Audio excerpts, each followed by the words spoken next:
So, grüß Gott beieinander. Mr. Saiching, Mr. Boxer, Mr. Sam Crowwife, Mr. Akayo, Mr. Chris und Mr. Mozok. Grüße gehen aus an den Gule, es hat schon wieder sauber zu überpünktlich. Wie geht's euch? Wie haben wir denn drauf? Sei Spader der Antwort. Die ganzen Geschubsten haben schon wieder beieinander. Unglaublich. Da geht der Stream noch gar nicht an, es sitzt schon alle da. Zauberhaft. Absolut zauberhaft. Na, flauschig, so muss man sagen. Flauschig muss man sagen. Geht's euch gut? Ich hab wieder Strom, Freunde. Ich hab wieder Strom. Ich weiß zwar nicht, wann er gekommen ist, aber heute in der Früh wieder Strom gehabt. War gut. Sitzt dich. Ja, es war cool gestern, gell? Ich geh offstream. Möchte dann nur. Das, was ihr hier vor euch seht, ist der dreifache Super Saiyajin. Den hat noch keiner geschafft, deshalb hat es auch etwas gedauert. Mr. Boxer! Merci für dein Resub im 3. Monat schon. Merci dir. Macht's mein OBS nicht kaputt. Chris, merci für dein Following. Mr. Boxer, merci für dein Resub im 3. Monat. Weiterhin willkommen in der Bazi und viel Spaß mit den Emotes, mein Freund. Vielen lieben Dank. Genau, ich gehe gestern offstream. Haben wir kurz was zum Essen hergerichtet, beziehungsweise ja Essen bestellt. Geh dann beim Mr. Sam Mike auf den Discord, möchte aber ein wenig joinen, weil manche Runden waren und auf einmal Strom weg. Ja? Und mein Handynetz war dann auch dezent beschissen, warum das mit dem Handynetz zusammenhängt, keine Ahnung.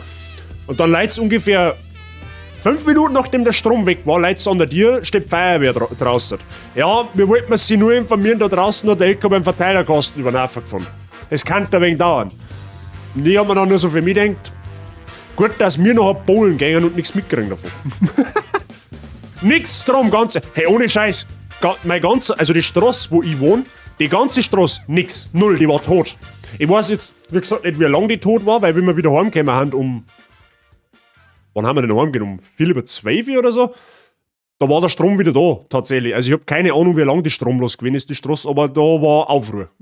Vor allem gegenüber ist ein Pflegedienst, die haben komplett am Radldraht. Wir haben keinen Strom mehr! Habt ihr alle einen Strom? Ja, nein, offensichtlich nicht, wenn die ganze Straße finster ist. Oder ist sie DC gespielt, dass du keinen Strom gehabt hast? Ja, gehört habe ich dann nichts mehr. Also ich weiß nicht, ob sie vorher gespielt haben, weil keine Ahnung. Eine ganze Straße dunkel, Lagerstraße. Ja, genau. Ja, gut. Und dann haben wir so gedacht, ja. Ich weiß zwar bis heute nicht, wo der Verteilerkasten ist. Keine Ahnung. Weil es mich selber interessiert hat. Also gesehen habe ich nichts. Aber wir haben halt auf alle Fälle keinen Strom nicht gehabt. Voll. Aber gut. Wenigstens ist das nach dem Stream passiert und nicht während dem Stream, ja. Da habe ich jetzt generell irgendwie in letzter Zeit so ein bisschen gekriegt, weil wie jetzt der Sturm war vor 3 Tagen, da war es ungefähr das gleiche in grün. Ich gehe offstream, 3 Minuten später fällt für 2 Minuten der Strom aus. Also, ja, momentan irgendwie ein wenig Dusel, was das angeht. LKW 1, Stromkasten 0. Es war ein dezentes Ass für den LKW. Aber ist aber auch, ehrlich gesagt, kein Wunder nicht, wenn du mich fragst.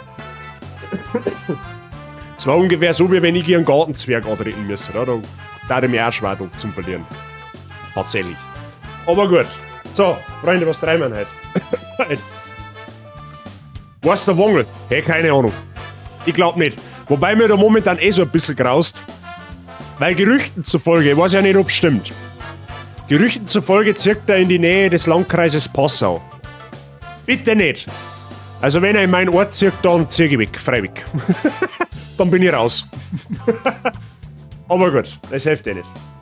So, Freunde, was treiben wir heute? Wir spielen heute in Demon's Souls weiter. Ich hab mir jetzt gestern, weil ich ja dann keinen Strom nicht gehabt hab, noch ein bisschen die Mühe gemacht und noch stichpunktartig ein wenig zusammengeschrieben, was ich heute machen möchte. Heute werden wir die eine oder andere Weltentendenz auf Schwarz bringen. Wir werden den einen oder anderen Prime Evil Demon töten. Wir werden heute einen Gegenstand farmen müssen. Das kann jetzt schnell gehen. Asozial. Das kann aber ein wenig länger dauern. Ja? Also heute macht man tatsächlich mehr so Erledigungen, die wo wir später dann brauchen. Es geht halt überwiegend um die Charaktertendenz, die müssen wir ins Weiße bringen, weil wir da einen Ring kriegen. Und das schaffen wir nur, indem wir schwarze Phantome töten. Schwarze Phantome kommen nur in der schwarzen Weltentendenz. Ja, wenn es da dazu Fragen gibt, könnt ihr noch halt jederzeit gern fragen. So, warum hat jetzt keine Musik mehr? Ich verstehe die Frage nicht. Achso, weil jetzt Assassin's Creed. Oh. Ja gut. Du wirst das mit... Was? Du wirst das mitkriegst, wenn es tägliche Erdbeben gibt, wenn er aus dem Bett aufsteht. Ohne Scheiß. Der wenn nur in die Nähe von unserer Wohnung zirkt. Und der einmal schreit. Ich garantiere das. Ich glaube, keine Ahnung, ich glaube, dass bei uns... ich glaube, dass unsere Polizei nicht ganz so geschubst ist wie die in Emskirchen. Also ich verstehe die Frage nicht. Aber... Ich meine, es sind nur Gerüchte. Ich weiß es nicht, ob es stimmt. Keine Ahnung. Ja? Aber da ja der Mensch grundsätzlich kein Hirn nicht hat, da er mit dem gleichen Scheiß bei uns auch anfangen. Und dort kam auch außer, wo der wohnt. Ja?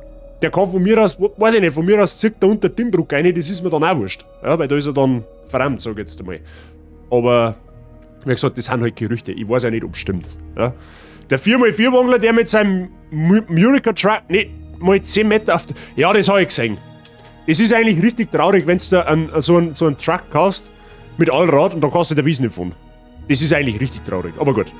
Reden wir nicht von dem Typen, es hilft ist nichts, der ist ungefähr so wie Corona ein ganz heikles Thema. Ja? Wir spielen jetzt Demon's, meine. Ist das eine Idee? Mr. Price, habe ich dir. Alles fit bei dir. Ich hoffe doch.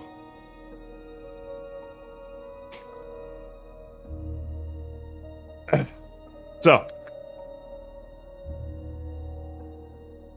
Also ich weiß jetzt nicht, wie lange der Content halt gelangt. Also ich gehe mal davon aus, dass wir das, was wir vorgenommen haben, dauert ungefähr 2,5 Stunden. Ich möchte halt nicht allzu lang machen. Da ich noch halt froh bin, wenn ich mich mal noch ein wenig auf Couch legen kann. Oder was heißt auf Couch legen? Ich kann mich halt sowieso nicht auf Couch legen, weil ich halt Weiber im Haus habe. Aber ich möchte noch ein wenig, eventuell möchte ich mit der Mrs. Sancrowife noch Yu-Gi-Oh! Spielen. Wenn es denn noch Zeit hat, müssen wir mal schauen. Oder vielleicht, ich möchte es halt einfach ein wenig gemütlicher machen, sagen wir es so. So, Themawechsel. Kann man in Tränenkanal beim Auge verstopfen? Was? Kann man in Tränenkanal beim Auge verstopfen? Wie kommst du jetzt auf das? Keine Ahnung. Mr. Billinger, hab ich dir. Dir geht's gut soweit, Mr. Price, das hätten wir gern. Na ja, gut. Freunde, ich würde sagen, wir fahren mal spielen, oder? Ich glaube, das ist eine Idee. Vielleicht, wenn wir jetzt doch wieder unerwarteterweise schneller vorankommen, weil ich einfach das Blät zum Kalkulieren bin, dann können wir ja dann auch noch ein wenig einen Blättschmaß machen. Das lassen wir auf uns zugehen, würde ich sagen. So. Jetzt schauen wir da mal. Jetzt machen wir da erst einmal einen Ton. So.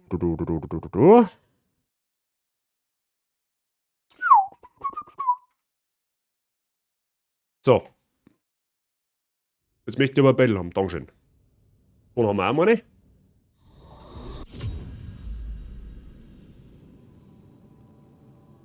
Wie du jetzt auch gesagt, ist dann früher weh und das ist genau nur ein Punkt beim Auge bei der Nosen. Also da herbei praktisch. Vielleicht hast du vielleicht kriegst du eine Bindehautentzündung. Hast du das schon mal mit Augentropfen versucht? Weil jetzt mit dem Wind kannst du durchaus sein, dass das Auge ein wenig zerbröselt hat.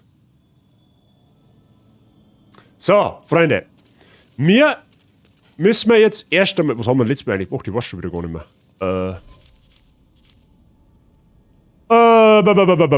Genau, wir haben ja letztes Mal noch Keilstein 4 soweit fertig gemacht. Komplett. Wir haben jetzt einen unfassbar guten Seelenfarm-Spot. Ja. Im Monolithenwald, oder wie das Ding heißt. Ich hab mir die Freiheit genommen. Offscreen. Ich hab noch ein paar Seelen gefunden und hab unsere alten Gewürze wieder auf ein bisschen an Stand gebracht. Da haben wir wieder 50, da habe ich 15 gekauft. Genauso wie ich Vollmondgras gekauft habe. Ja. Also ich habe sonst weiterhin jetzt offstream nichts gemacht. Das habe ich mir gedacht, das mache ich offscreen, weil das ist dann eher uninteressant und Seelen gefarmt haben wir letztes Mal mehr als genug. Wir haben letztes Mal zudem unsere Waffe auf Stufe 5, also auf Stufe Max gebracht. Normalerweise hat ja jede Waffe plus 10 Stufe, außer die, wo eine Verzauberung haben. Verzauberte Waffen, wie unser Halbmondpfeilchen, wo es ja bekanntermaßen Magie durchzogen ist, die gingen nur auf plus 5. Aber das macht satten Damage. Du machst mein Essenslack. Mr. Motzok und Mr. Chris, ich weiß nicht, wen ich jetzt da anreden soll, aber auf alle Fälle, ich wünsche euch beiden einen guten Appetit. Und merci für den Lack. Viel Spaß weiterhin. Ich war nicht viel draußen wegen Wind. Augentropfen helfen leider nicht. Mein Augenarzt des Vertrauens ist leider auf Urlaub. Mr. Saijin, was Augen angeht, da bin ich leider jetzt eher nicht so der gute Typ, den wir uns da fragen sollst. Da kenne ich mich leider zwingend aus. Wenn du jetzt irgendwelche Beschwerden an Gelenken hättest, dann noch eher. Aber sonst... Aber im Zweifelsfall einmal den Augenarzt des Vertrauens aufsuchen, sobald er wieder da ist. Gut, jetzt schauen wir mal, ob wir noch irgendwie Lagererhaltung machen müssen. Schaut aber jetzt aktuell nicht so aus. Wir werden heute, abgesehen davon, 2 der am schwersten zu erreichenden Ringe kriegen. Wenn wir denn diesen einen Gegenstand noch gefarmt haben. Das kann jetzt, wie gesagt, lang dauern, das kann aber, wie gesagt, schnell gehen. Aber das schauen wir dann.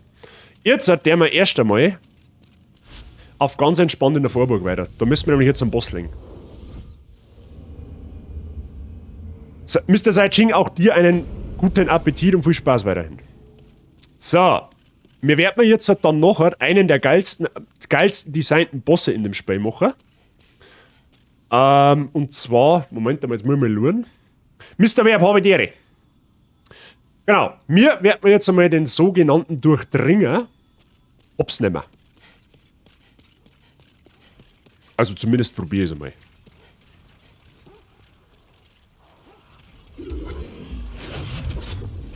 So, drücken wir uns einmal die Schonung rein. Schonung vermindert dann Schaden um 80%.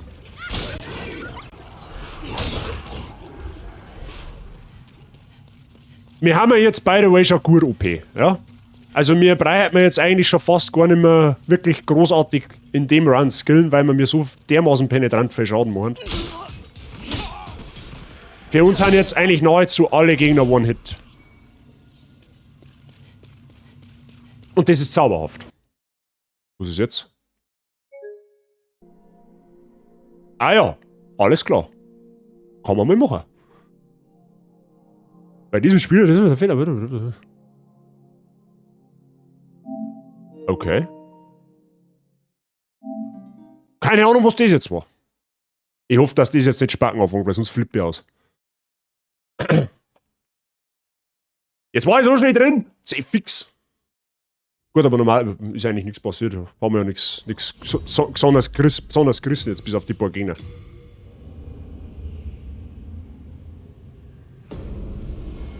Ah ja, okay, wir gehen genau da wieder raus. Ja, gut. Dann haben wir keinen Verlust nicht gemacht. Zauberhaft. So, da läuft unser Ehrenbazi Meister Ritter Ostrava rum.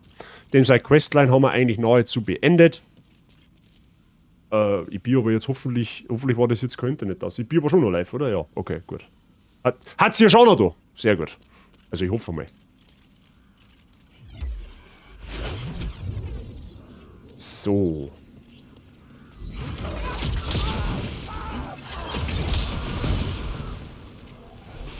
Das Gute ist, wir haben so, wie ich schon gesagt habe, wir haben jetzt so dezent OP, dass für uns nahezu alle Gegner One-Hit haben. Außer dem mit Schädel, den natürlich nicht.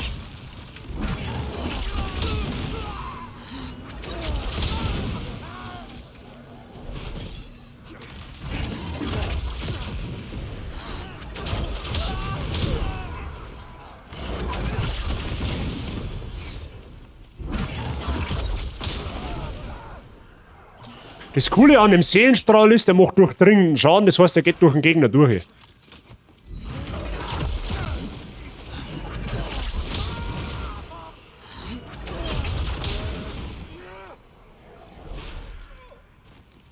So, drücken wir uns wieder die Schonung ein. Price Caesar, das hat's noch da, das ist gut.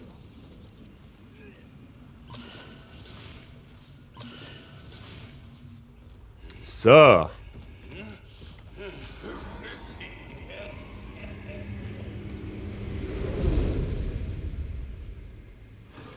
So, jetzt wird's ein wenig gravutisch, weil das sind lauter Rotaugenritter, die haben dezent OP.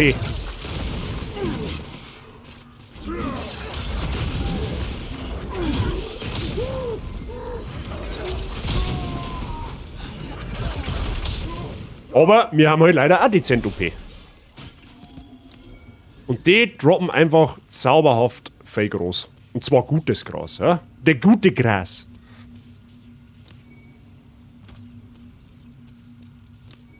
So. Mehr Loot ist mehr gut.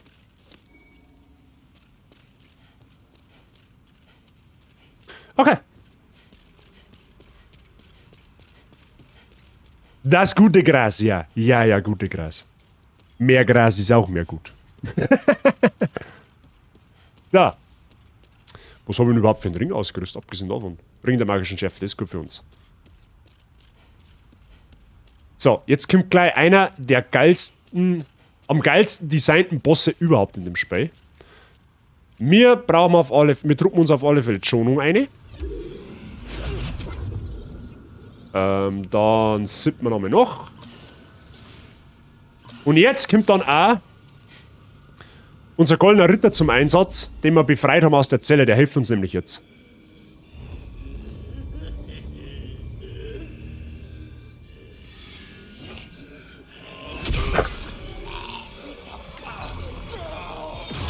Der Name ist Programm, Freunde.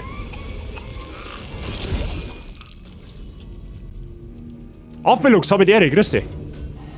Der Boss schaut so abgrundtief geil aus. Ist eigentlich ein richtig geiler Bossfight.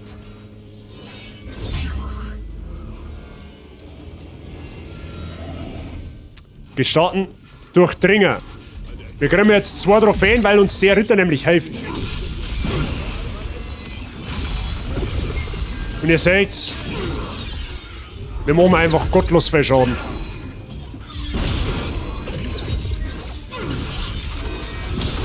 Easy. Waffenbruder, weil er uns geholfen hat. Und Durchdringer, weil wir Durchdringer besiegt haben. 2 Trophäen auf einen Streich. Dieser Bruder hier hilft uns nur dann, wenn wir aus seiner Zelle befreien. Daran können wir uns hoffentlich nur erinnern, wie wir den gemacht haben. Ja? Genau deswegen haben wir ihn befreit. Und da gibt es noch einen kleinen Bonus, der hilft uns später nämlich nur mal. Zwar nicht so entscheidend wie jetzt, aber er lenkt später einen Drachen für uns ab, der uns ziemlich auf den Sack geht. Ja? Also, unbedingt befreien den Typen. Erstens wegen 2 Trophäen und zweitens, weil es einfach eine unfassbare Hilfe gegen den Boss ist. Der Bosskampf an sich ist eigentlich ziemlich heftig, der ist auch ziemlich stark, der Boss. Aber durch das, dass wir halt maximal OP haben mittlerweile, ihr habt den Damage Output jetzt hoffentlich gesehen. Wir haben 2 oder 3 Mal Seelensuchpfeil gecastet und dann war es das auch. Von daher dezent. Wir kriegen eine silberne Dämonenseele.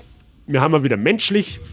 Das heißt, Arschbombe machen, damit nichts passiert.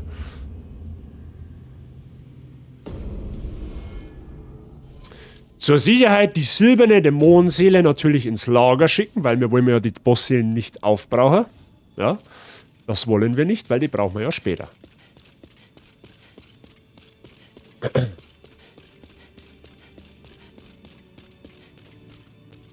Ich sage mal so, jetzt geht es eigentlich relativ... Der Schluss vom Spiel wird relativ angenehm. Also das Kreisligste haben wir jetzt eigentlich alles hinter uns. Das sind einmal so 2, 3 Steine während des ganzen Runs. Jetzt seit dem ersten Durchlauf, die halt einfach ein bisschen toxisch sind, wie zum Beispiel der alte Held, der Boss vom letzten Mal ist ein wenig gravutisch.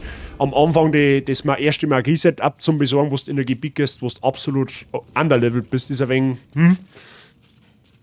aber sonst geht's eigentlich. Es sagt sich, wenn man halt entsprechend skillt, weil halt Magie in dem Spiel halt absolut geistesgestört ist, dann macht man mir irgendwann so viel Schaden, dass die Bosse einfach absolut kein Land nicht sein können. So. Durch das, dass wir den Mr. Durchdringer jetzt getötet haben, also ich gehe mal davon aus, dass er ein Mr.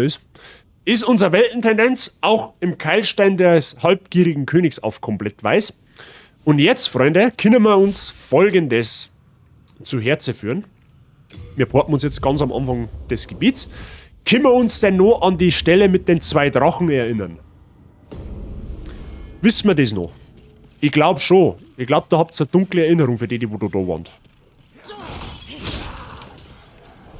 Die geben mir jetzt saftige 16 Seelen.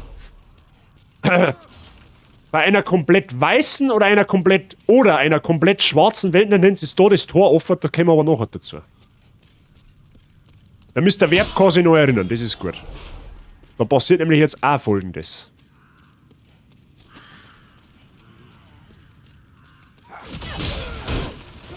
Ihr seht, sie machen kaum noch Schaden gegen uns. Wir haben ja jetzt einfach komplett überlevelt.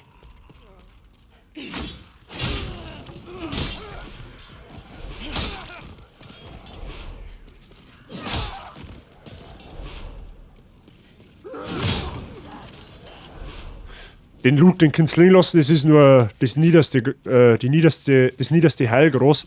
Brauchen wir nicht.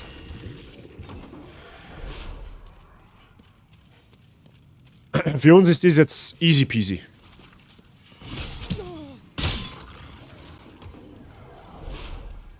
Ja, übrigens, ich hab an die Helligkeits- und Kontrasteinstellungen ein bisschen was verändert. Es müsste jetzt ein Ticken für eng heller und leichter zu erkennen sein, was in der Umgebung so los ist. Ja, also Spey ist jetzt nicht mehr ganz so finster wie sonst jetzt die letzten Male.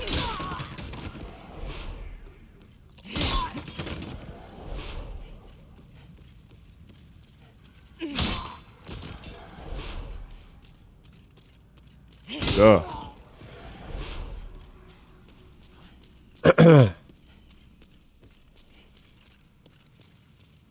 So, jetzt sehen wir mal, wie OP eigentlich der Seelenstrahl ist. Der rasiert ihm einfach mal 3, 4 Gegner auf einmal weg.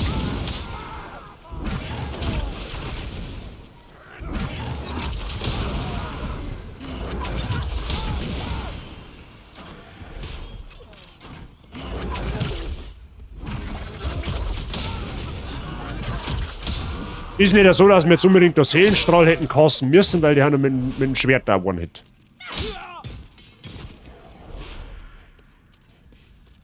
Guti.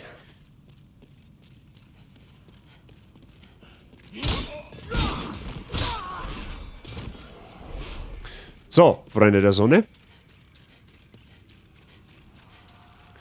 In einer komplett weißen Weltentendenz, die spawnen beide Drachen. Das habe ich, glaube ich, ganz am Anfang beim allerersten Stream einmal erklärt gehabt. Deswegen haben wir uns damals dort den Loot noch nicht geholt, weil es einfach zu riskant ist und weil es einfach unnötig ist.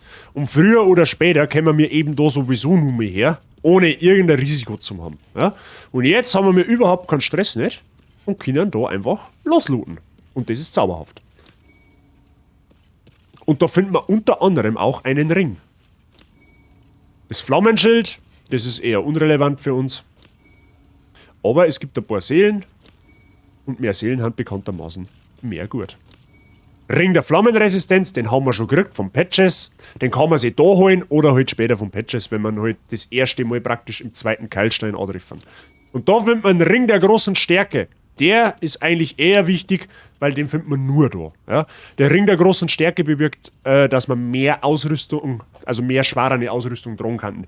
Ist für Stärkebuilds gar nicht einmal so unnützlich, sage ich mal. Weil du kannst mehr schwere Rüstung ist praktisch mehr Tankiness, also sprich, du kriegst weniger Damage. Ja? So kann man es einfach erklären. Da wir mir ja relativ leicht bekleidet haben, sage ich jetzt einmal, oder relativ leichte Rüstung tragen, können wir uns zwar schneller bewegen, aber wir fressen halt dafür auch dementsprechend mehr Schaden. Ja? Das ist so ein bisschen der Trade.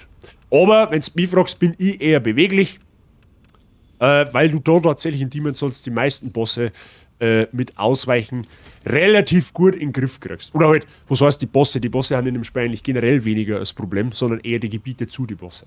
Aber da haben wir ja gut vorgesagt. So, jetzt müssen wir lohnen. Jetzt müssten wir normalerweise zurück. Genau. Jetzt kehren wir erst einmal zurück.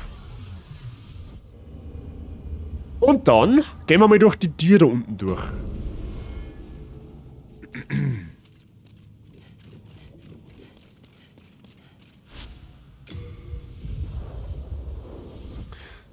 So. Wir treffen nämlich jetzt dann gleich auf einen NPC, der ist ziemlich stark, der greift uns sogar an. Also eigentlich ist es ein weißes oder beziehungsweise ein blaues Phantom. Den müssen wir umbringen, weil sie uns angreift. Warum machen wir das jetzt? Aus diesem Grund, weil wir mir jetzt ohnehin unsere Weltentendenz da dann auf schwarz bringen, nachdem wir das gemacht haben. Sprich, wir sparen uns dann blaue Steine, die wir verwenden müssen, weil wenn wir einen gutartigen NPC töten, weil schlechtert sie unsere Weltentendenz um 3 Klicks ins Negative, also sprich haben wir wieder auf neutral. Dafür macht aber unsere Charaktertendenz keinen Schritt, weil der greift ja uns an, der NPC. Ja? Normalerweise, wenn du einen gutartigen NPC tötest, grundsätzlich verschiebt sich deine Charaktertendenz ins Schwarze. Das machen wir später mal. Also heute nicht, aber das kommt bald noch. Wahrscheinlich beim nächsten Stream sogar. Genau. Jetzt machen wir... Ja, jetzt Moment, da müssen wir erst mal die 2 haben da damit machen, weil sonst geht ja da mit gar nichts. So. Wir machen jetzt Folgendes. Den Ring der Adhäsion, der haben wir jetzt ausnahmsweise weg und wir rüsten uns jetzt den Ring der listigen Ratte aus. Was passiert da? Unsere Zauberkraft erhöht sich nochmal um 100%, wenn unser Leben auf 30% oder weniger fällt. Glaubt mir, das wird man brauchen. So, und da haben wir eine schöne Feuerstelle. Das machen wir uns jetzt zunutze. Und jetzt beobachtet jetzt bitte mal auf der linken Seite oben unterhalb der Ausdauerleisten, da kommt jetzt dann gleich ein Symbol, da ist eine Ratte drauf. Dann wissen wir, wenn das passiert, wissen wir, dass die Eigenschaft des Ringes greift. Jetzt hat. Das heißt, jetzt mit dem Ring der magischen Schärfe und dem Ring der listigen Ratte macht man mir jetzt 150% mehr Schaden. Also magischen Schaden. Und das wird man brauchen, glaubt's mir das. Jetzt muss man halt natürlich ein bisschen aufpassen.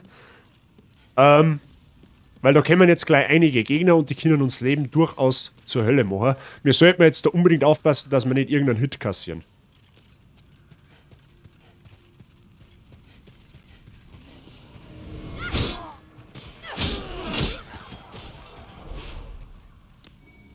So, da gibt es einen Haufen Loot. Haufen Seelen. Das heißt, einen Haufen Seelen haben sie eigentlich nicht. Ein Nierendolch, den haben wir schon einmal gefunden. Gibt's schon am Anfang. Müsste da auch noch irgendwo Loot liegen, oder? Doch nicht. Da muss man jetzt aufpassen, da kommen jetzt gleich ein paar Gegner mehr.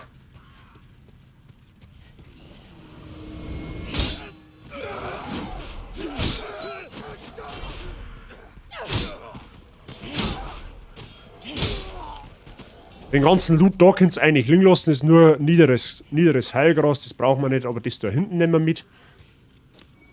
Helm des blauäugigen Ritters. Ist auch nicht sonderlich relevant für uns. So, jetzt aufpassen.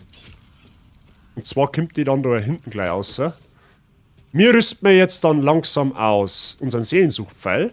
Den casten wir da an der Stelle jetzt. Weil da kommt jetzt nämlich gleich der NPC, der wo uns angreift. Glaube. Na, wo ist er denn?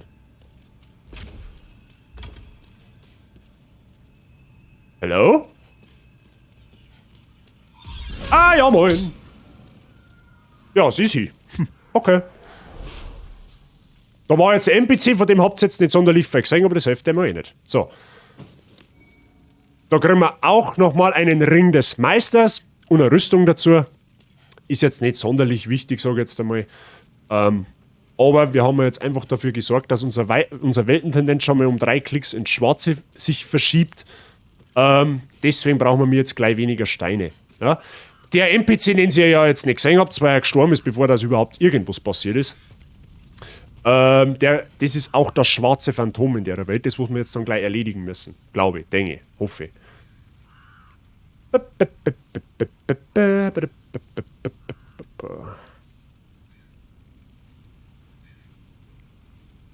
Ah ja, das hätte ich jetzt bald übersehen, da schau her. So, jetzt können wir im Endeffekt, weil jetzt haben wir ja Save, jetzt konsumieren wir da einfach mal ein Item. Dann speichert an der Stelle im Hintergrund das Spiel, falls wir jetzt sterben Daten, weil jetzt müssen wir nämlich eine Kleinigkeit mit aufnehmen, wo es wichtig war, und zwar ist da unten Mrs. Fichterli, einen wunderschönen Sonntagmittag dir. Schön, dass du bist. Wie geht's da? Da unten findet man nämlich jetzt eine farblose Dämonenseele. Die droppt normalerweise nur von Prime Evil Demons. Da kriegen wir noch einen Ring der Giftresistenz, den haben wir schon mal gefunden. Das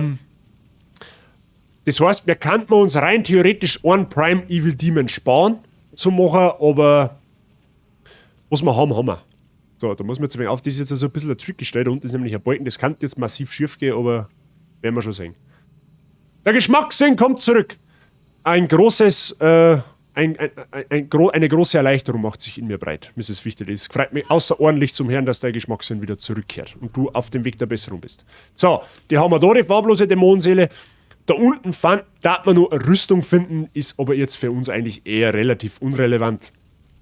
Deswegen wird man an der Stelle einfach etwas in den Nexus zurückkehren und dann passt es.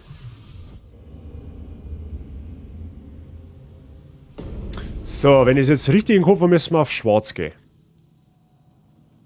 Nein, noch nicht ganz. Und zwar brauchen wir mir jetzt Folgendes. Wir müssen unsere Zauber umstimmen. Weil wir haben jetzt da eine ziemlich lange Laufpassage vor uns. Und zwar rüsten wir aus einen Suchpfeil, einen Seelensuchpfeil, Schonung und Wasserschleier. Und wenn wir das haben,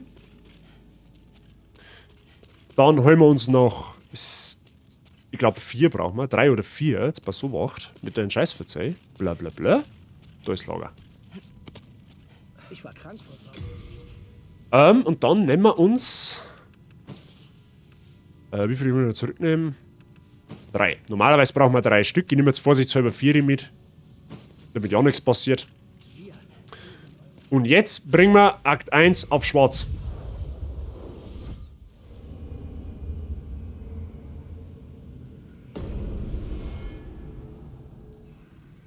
Okay.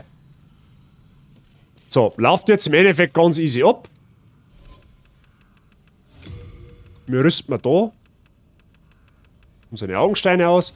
Wenn wir jetzt einmal schauen, durch das Töten des NPCs haben wir wieder auf der ganz linken Palast von Boletaria, auf dem ganz linken Keilstein, unsere Weltentendenz hat sich durch das Töten dieses gutartigen NPCs um 3 Klicks ins Negative verschoben. Ja? Machen wir jetzt, wie gesagt, nur deswegen, dass wir uns einfach Steine sparen. Wir machen uns menschlich. Und dann bringen wir uns einfach selber um.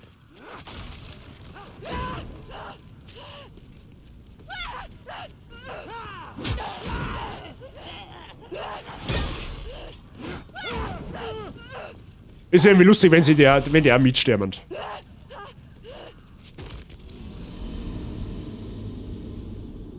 Gut.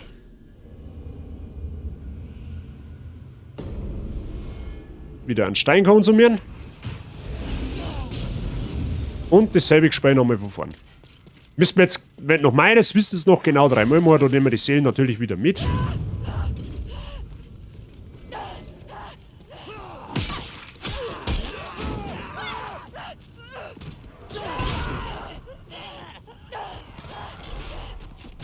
Gut. Nummer 2.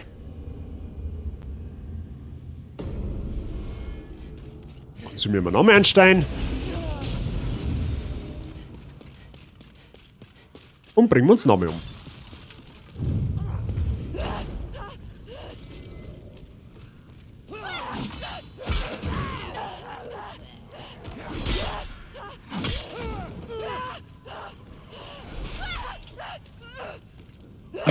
So, normalerweise müsste man jetzt die Welt auf schwarz haben. Komplett. Schauen wir gleich mal.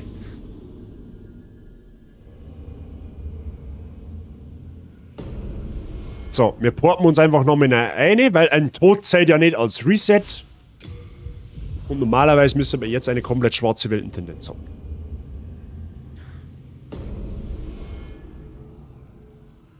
Na, es ist noch nicht ganz schwarz. Da geht tatsächlich noch ein Stein ab. Dann machen wir das halt nur einmal.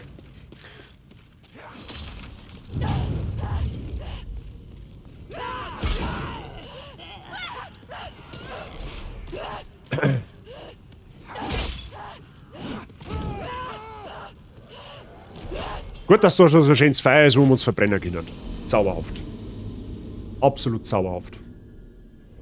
So, normalerweise sollten wir jetzt eine komplett schwarze Weltentendenz haben. Machen wir noch eine porten.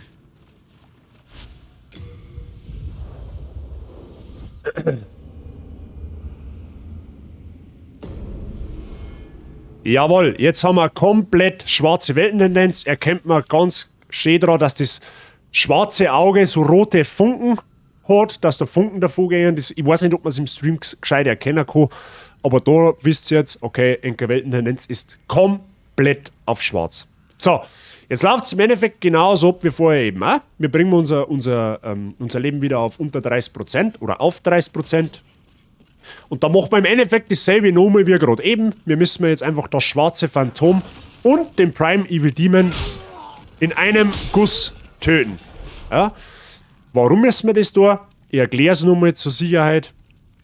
Es ist so, in einer schwarzen Weltentendenz spawnen 2 neue Gegner. Einmal ein schwarzes Phantom und einmal ein Prime Evil Demon. Und beide, man kann eigentlich beide nicht gleichzeitig töten, weil wenn man, jetzt sagen wir mal, man tötet schwarze Phantom, despawnt der Prime Evil Demon. Warum? Weil ja das Töten eines schwarzen Phantoms deine Weltentendenz wieder um 3 Klicks ins Positive schiebt. Genauso ist es aber beim Prime Evil Demon. Ja? Das heißt, wenn ihr euch jetzt das schwarze Phantom zur Brust nehmt und das killt, in Nexus zurückgeht, ist ja Enker Weltentendenz logischerweise ja nicht mehr auf schwarz. Also die spawnt ja logischerweise dann auch der Dämon. Deswegen ist wichtig, dass wir mir jetzt, nachdem wir das schwarze Phantom getötet haben, nicht aus dieser Welt porten, weil sonst haben wir ja eben besagtes Problem. Das heißt, wir töten jetzt das schwarze Phantom und müssen wir dann durchlaufen bis zum Prime Evil Demon.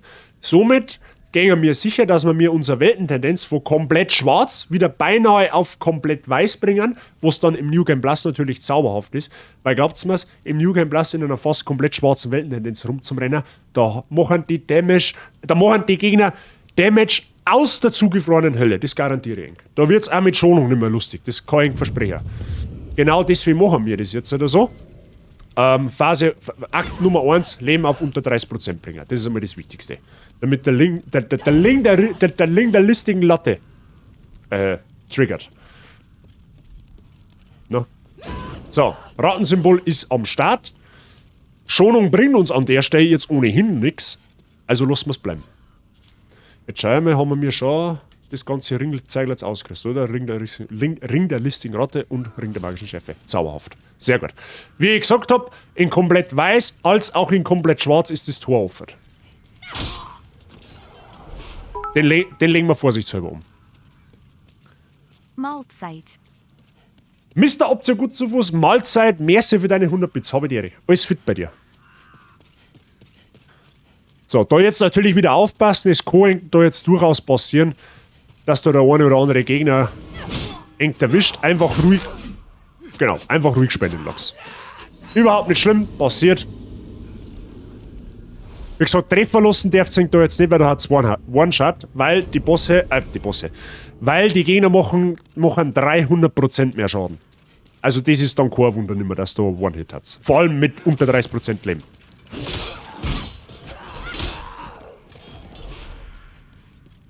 Alles halb so wild. Oh, das wird aber jetzt knapp. Ja, jetzt darf mir definitiv keiner treffen.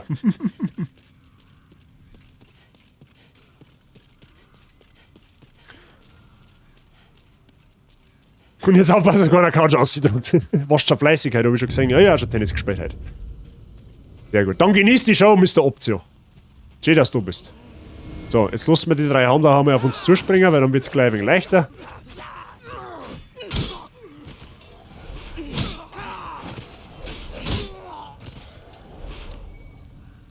Loot könnt ihr, wie gesagt, sparen.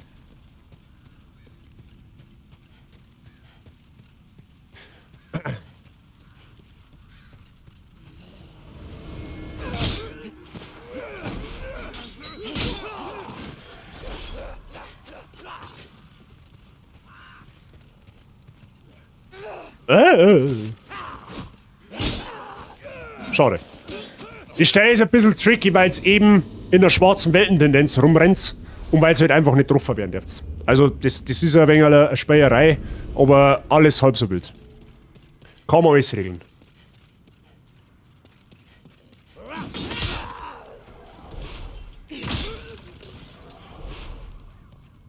Die Frage, was sich vielleicht der eine oder andere stellt, ja, Bazi, musst du unbedingt die 30% haben, um den Ring zu nutzen? Klang's leicht nicht ohne. In dem Fall leider nicht, weil das schwarze Phantom dahinter, also generell die schwarzen Phantome, sind die stärksten NPCs im Spiel. Die haben zwar untereinander auch noch mal schwieriger oder leichter, aber sie sind halt gottlos tanky. Ja? Wir werden vielleicht halt noch das stärkste schwarze Phantom kennenlernen. Vielleicht, 100% garantieren kann ich es nicht. Und da werdet ihr feststellen, dass selbst wir da relativ wenig Schaden machen und ihr wisst ja bereits, dass wir mir eigentlich schon ziemlich gut OP haben. Ja? Deswegen nehmen wir uns den Zusatz-Damage mit, weil dann tun wir uns letztendlich gegen das schwarze Phantom ja dann doch wieder ein wenig leichter, wenn wir den einmal hinkommen.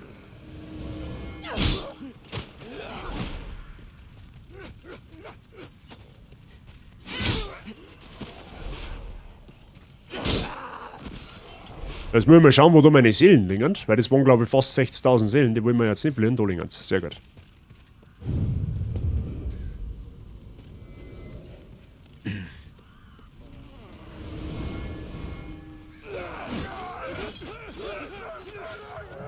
Nehmen wir unseren Sehnsuchtpfeiler ein wenig zur Hilfe.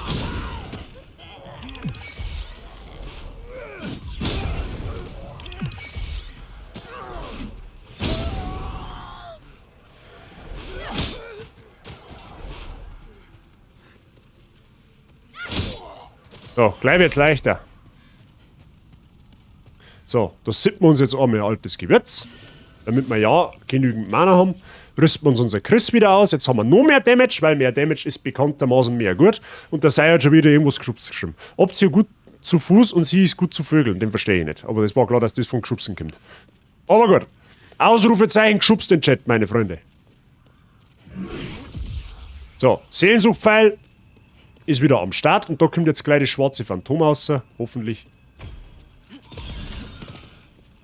Ja genau, die hat schon die eine oder andere mitgezogen gekriegt. So, und schon haben wir's. Akt 1 abgeschlossen, also zumindest Teil 1. Da kriegen wir einen Henkerbeil, brauchen wir jetzt nicht unbedingt.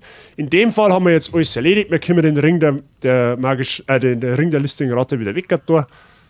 Rüsten wir wieder Ring der Adhäsion aus und Ring der magischen Schärfe. Und wir können uns jetzt an der Stelle wieder voll heilen. Das heißt, jetzt wird es nicht mehr ganz so gravutisch. So, und jetzt, wie ich vorher gesagt habe, nicht aus der Welt porten. Auf gar keinen Fall. Wir müssen jetzt bis zum Prime Evil Demon durchlaufen. Weil sonst despawnt er und wir brauchen unbedingt seine farblose Dämonenseele. Das ist ganz wichtig. Unter anderem haben wir uns jetzt deswegen auch Wasserschleier und Schonung geholt, weil natürlich ist ja jetzt die Weltentendenz nicht mehr auf komplett weiß. Das heißt, die Drachen kommen zurück und wir müssen jetzt durch Drachengebiet durchlaufen und das kann ein bisschen unangenehm werden. Und wir wollen ja sicher gehen, dass uns einer Feuer nicht one-shottet.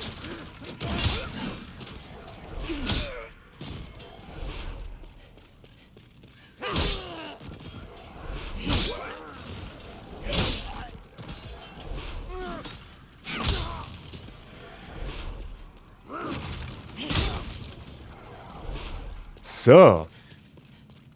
Only Side-Ching Moments, ja. Ohne die war es ja schon langweilig. Muss man halt an der Stelle einfach auch mal so sagen.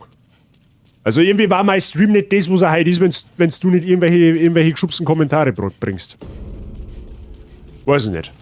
Eigentlich soll er mir die patentieren lassen, wenn du mich fragst. Aua.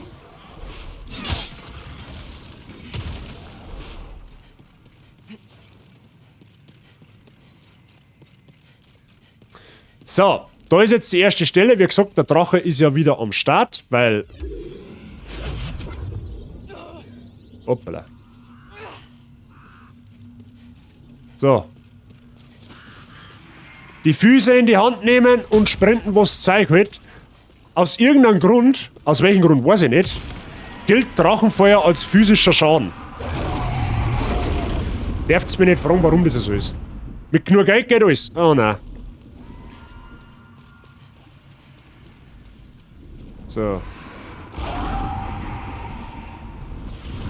Laufen wir oben rum. Geht schneller. So, da warten wir jetzt. Wir warten jetzt da, bis da Schonung abläuft. Ich hab mir so gedacht, dass der daherkommt. Zupft der. So, Schonung ist abgelaufen.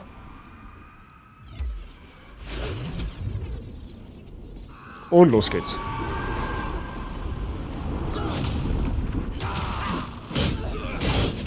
Ja, genau.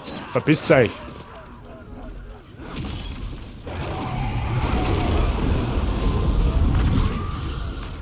Das war sehr knapp.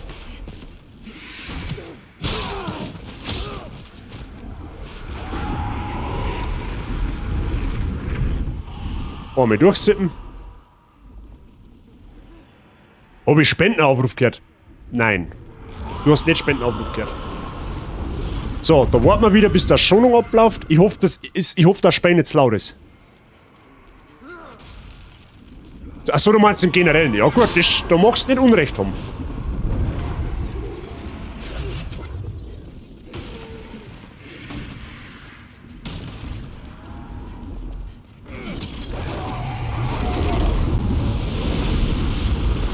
So, genau deswegen haben wir uns Schonung ausgerüstet, weil dann one-shottet uns nämlich nicht das Drachenfeuer. Gerade so nicht.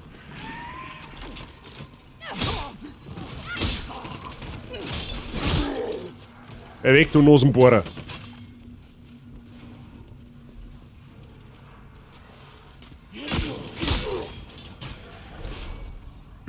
So.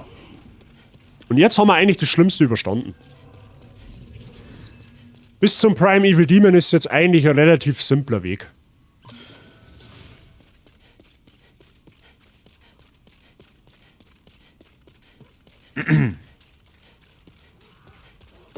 Können wir uns da natürlich auch wieder Schonung reinknallen, weil wie gesagt, komplett schwarze Weltentendenz Gegner machen absurd viel mehr Damage.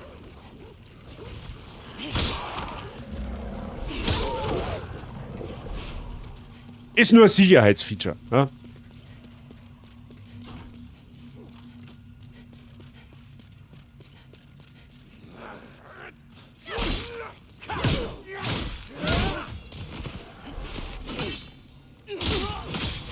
Ja, wenn wir Schonung nicht hätten, wären wir jetzt schon am Arsch.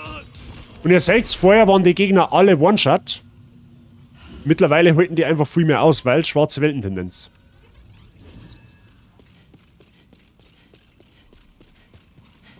Casten wir uns wieder Schonung. Nehmen wir dann da den Weg da auf.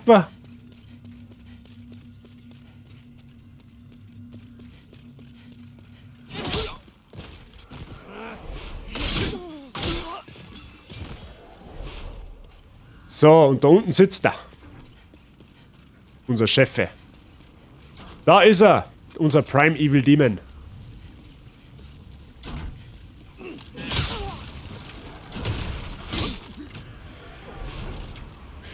Den sieht man jetzt tatsächlich ein bisschen besser, weil der letzte, oder den ersten, wo wir gemacht haben, der war in einem finsteren Gebiet.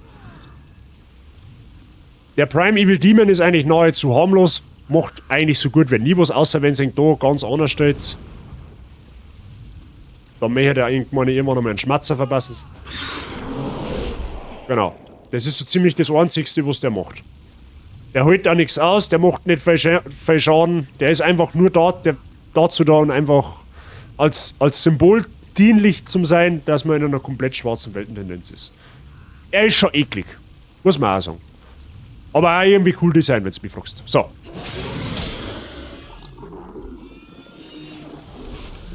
Den töten wir jetzt. Und nehmen wir unbedingt diese farblose Dämonenseele weg. Mit. So, und die beiden, weil einen haben wir ja im Turm gefunden, ins Lager. Unbedingt. Wir brauchen mal 5 Stück von den Dinger. Wenn wir das haben, dann geht's zurück in Nexus.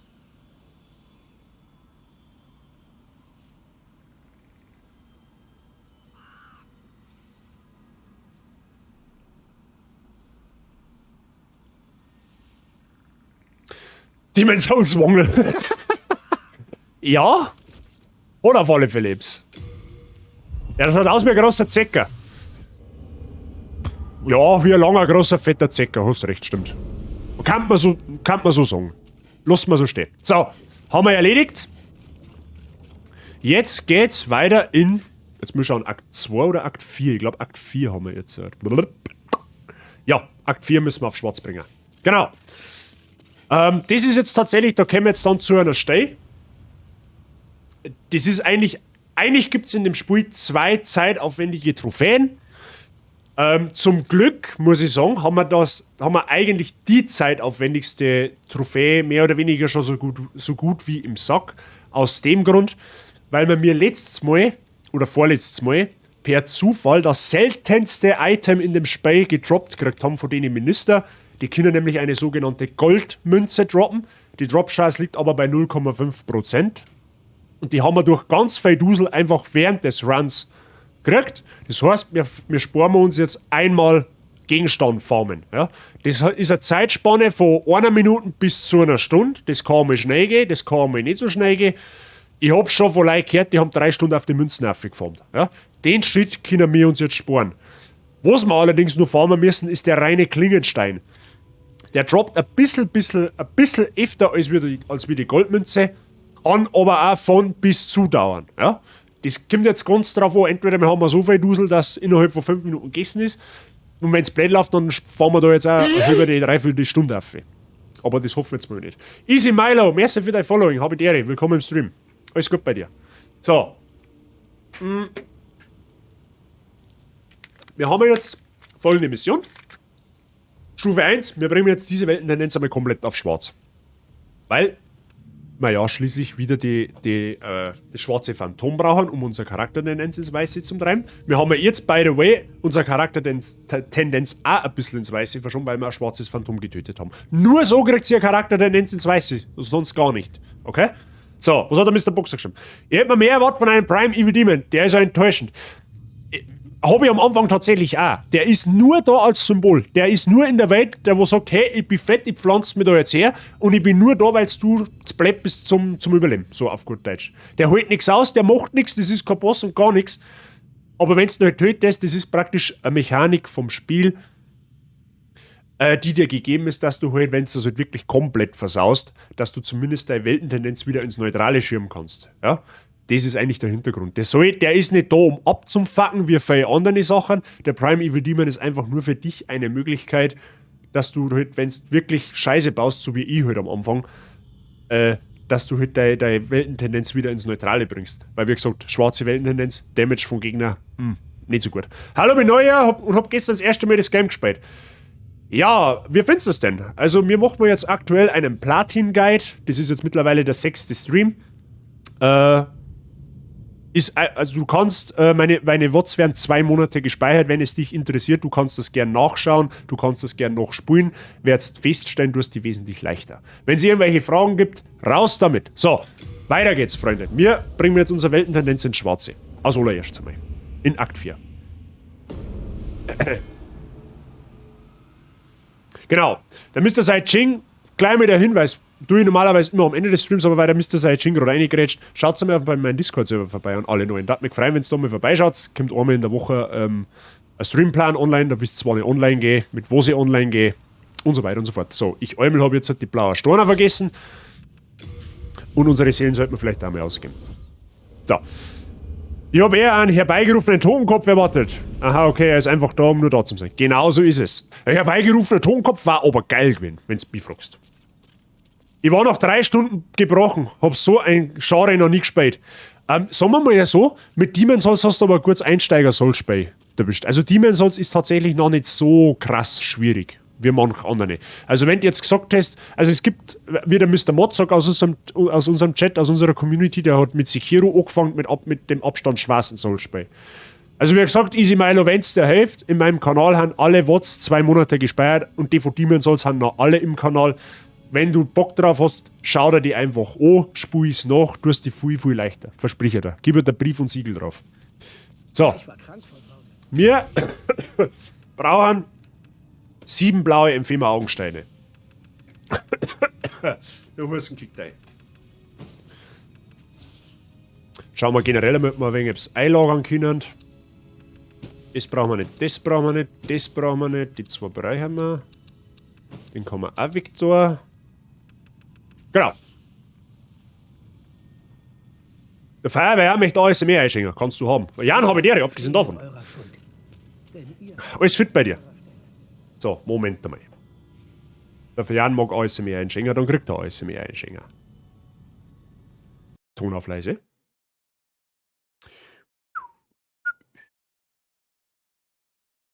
Filter ausblenden, ganz wichtig. So.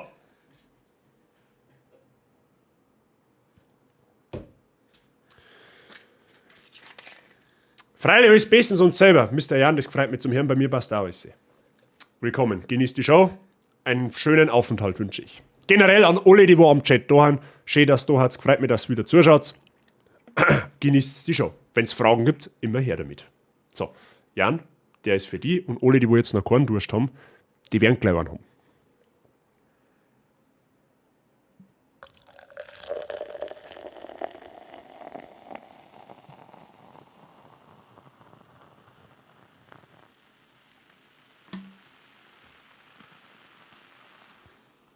Auf euch, Bazi-Gang.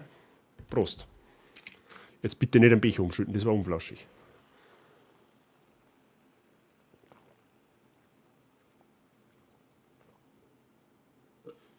Super, jetzt muss ich wirklich aufs Heisel. Alles richtig gemacht. Ja. Selbst, Mr. Boxer, selbstverständlich eine Metallica-Becher. Na, hallo, bist du für geschubst? Da meinst du, ich wirf den Becher weg. Finde ich gut? Super Sache. Ich hab sogar das T-Shirt noch, ich hab sogar den Schal noch, ich verstehe die Frage nicht. Sogar Sonnenbrennen hab ich noch. Wirf mir nicht weg, das Zeug. Bist du narrisch? Wobei er halt meiner schon langsam in Mitleidenschaft gezogen ist. Ich hab nach einer Zeit festgestellt, Geschirrspüler beim Plastikbecher ist jetzt nicht unbedingt die beste Idee. Ja, also der perlt, ich weiß nicht, ob man sieht, der perlt da nämlich ein bisschen ab, wenn man das sieht in der Kamera. Aber der ist pfundig.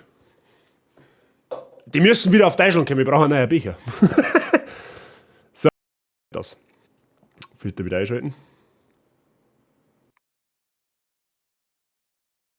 So, dann brauchen wir wieder einen Ton.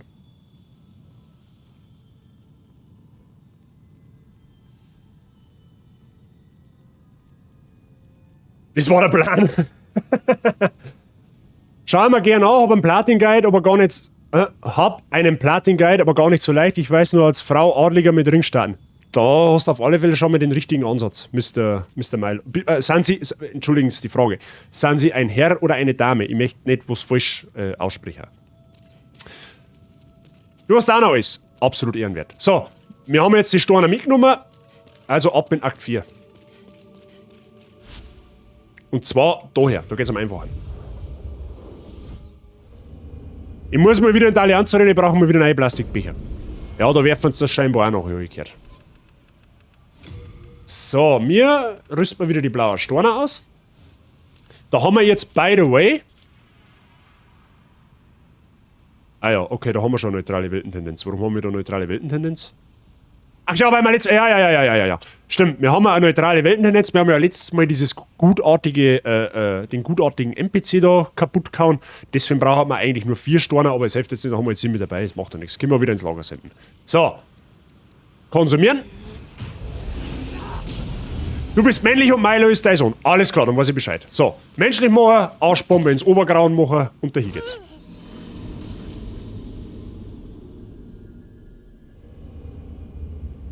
Da gehen die Leute durch und spülen zusammen die Becher. Ja, warum auch nicht? Die Becher haben echt fein gut. Ich hab einmal einen von Phil Taylor gehört. Aber der ist kaputt gegangen. Beziehungsweise, nein, der glaube ich steht noch bei meinen Leuten daheim.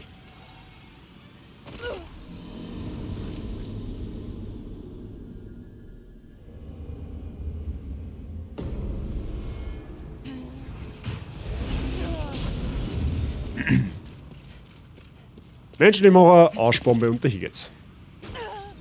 Und Phil Taylor, Dartspieler, ja. Ich war selber mal Dartspieler. Wir haben uns damals in Unterschleißheimer PDC-Turnier angeschaut und da hat es die Becher gegeben. Und da hat es eigentlich von jedem Spieler irgendeinen Becher gegeben und ich hab mir den von Phil Taylor damals mitgenommen.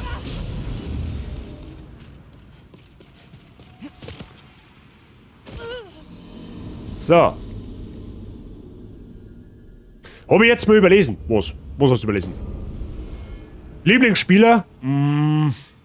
Ja, was heißt Lieblingsspieler? Ich hab ihm gern zugeschaut, sagen wir es so. So, jetzt mal kurz neu einporten und... F. Ich hab meine Seelen drin lassen.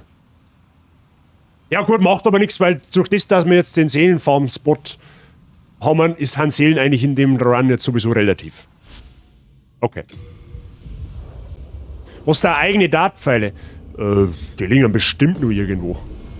So, Weltentendenz komplett auf schwarz, meine Freunde. So, und jetzt wird's nämlich interessant, weil wir farmen uns jetzt ein Item, ein gewisses Item, diesen reinen Klingenstein, den wo wir noch brauchen, den gibt's, oder der droppt von nahezu, was heißt, der droppt von jedem Rotaugenskelett in dieser Welt. Da gibt's jetzt 2 Spots, wo man das machen kann. Das ist einmal da oben, ja, oder aber auch einmal unterhalb. Ich würde empfehlen, dass ihr den Oberhalb farmt, weil er da einfacher ist und da sonst kein Gegner aufhängt. Wart. Jetzt muss ich nur noch mal schauen, nicht, dass ich keinen Scheiß verzeihe. Stimmt schon. Genau.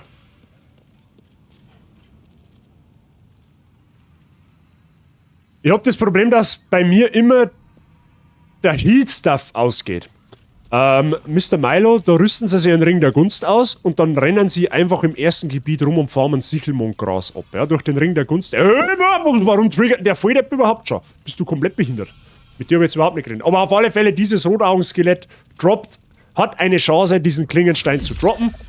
Ich sage an der Stelle nur mal dazu. In einer schwarzen Weltentendenz ist die Drop-Chance auf seltenere Items erhöht. Ja, das ist so der kleine positive Aspekt, neben dem, dass mehr Seelen kriegt, wenn sie in der schwarzen Weltentendenz seid. So, Klingenstein-Scherbe, das ist leider die falsch. Die brauchen wir nicht. Das kann jetzt, wie gesagt, schnell gehen, das kann aber auch blöderweise ein wenig dauern. Aber das ist ja kein Problem.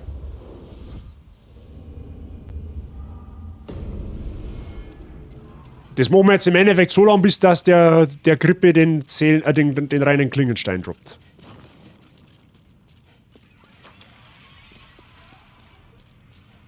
So ist der. So. Ja, dezent ausgewichen.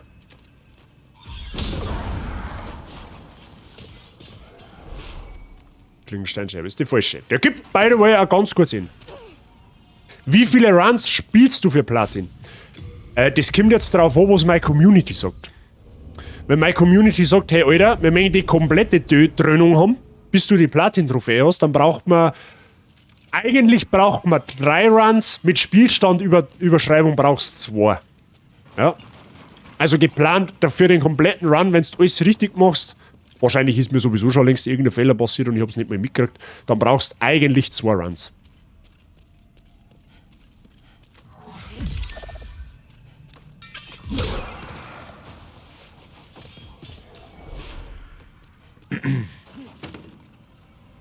Das Ding ist halt, content-technisch ist halt dann der zweite Run für die Zuschauer relativ uninteressant, weil da nicht mehr recht viel anders passiert, bis auf ein paar wenige Kleinigkeiten. Ja?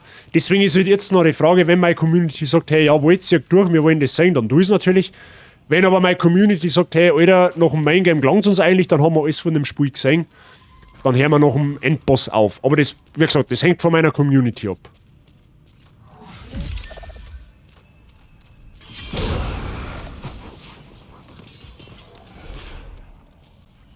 Der erzählt sich aber ganz schön.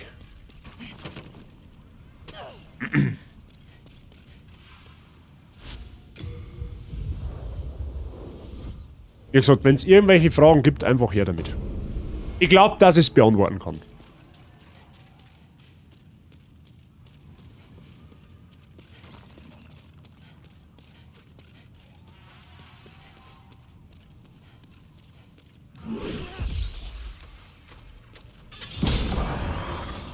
Seelensuchtpfeil einfach absolut OP.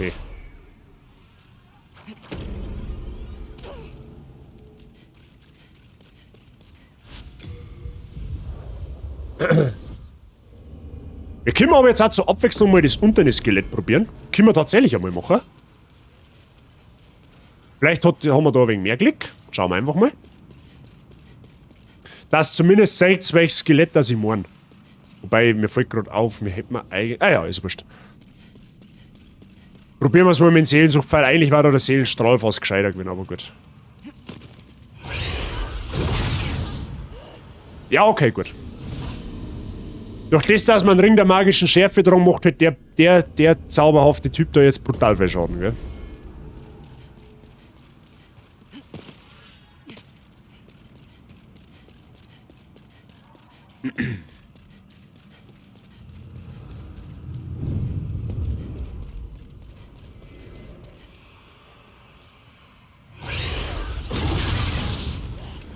Der kostet ja schon, bevor ich herunter bin.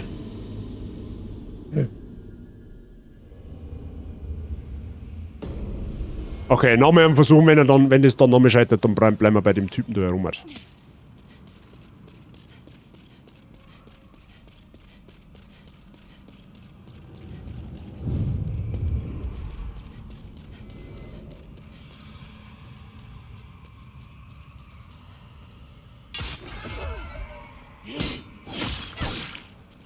Stirb! So. Da geht's dann da einer. Achtung, da ist wieder irgendwo eine Falle. Wenn mich das täuscht. So, einmal da rauf. Und dann da durch die Mauer durch. Da hinten war übrigens auch der Prime Evil Demon. Deswegen darf sich jetzt da theoretisch der Weg anbieten, dass ihr das Skelett da außen jetzt gleich macht. Und nicht das da oben, weil zum Prime Evil Demon müsste man sowieso laufen. Ja, abgesehen davon.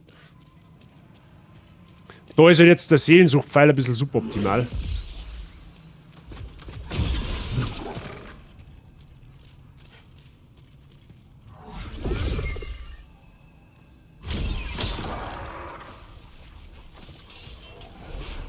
Kringsteinscheibe. Der mag leider auch nicht. Am einfachen ist tatsächlich, wenn ihr jetzt da einen Toad reinwerft, dann braucht es nämlich nicht immer zurückrennen. Wie gesagt, Seelen haben für uns an dem Punkt des Spiels total irrelevant, weil wir eben da unten den Farmspot haben, wo wir innerhalb von ein paar Minuten über 100.000 Seelen farmen können. Jetzt mache ich allerdings nur schnell eines. Ich rüste einen Seelenstrahl aus, weil da tun wir uns tatsächlich ein bisschen leichter. Meiner Meinung nach.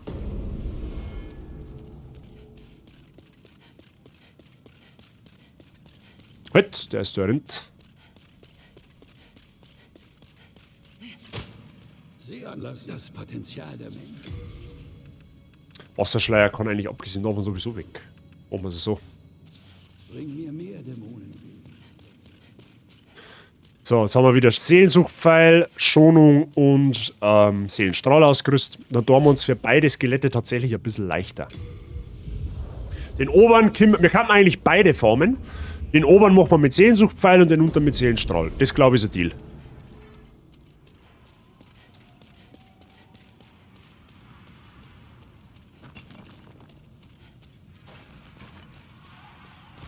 So.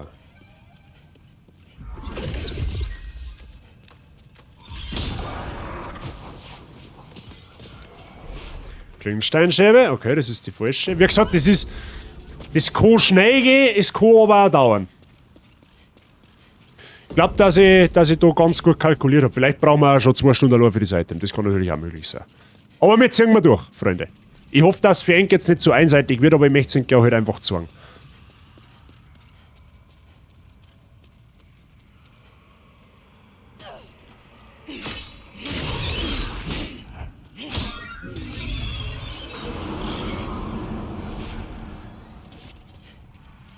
So, rüsten wir uns Seelenstrahl aus.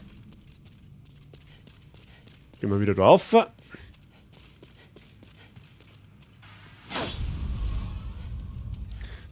Durch die geheime Mauer durch. Nehmen wir da die Seelen wieder mit.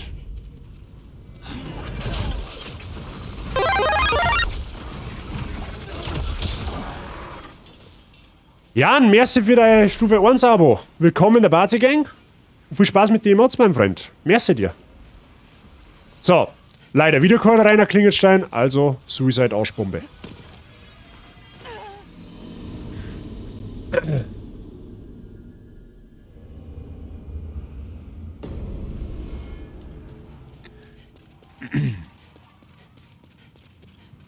Hoppala. Da habe ich mal dezent einen Abrutscher gemacht. Ein Absacker, Freunde. Ein Absacker habe ich gemacht.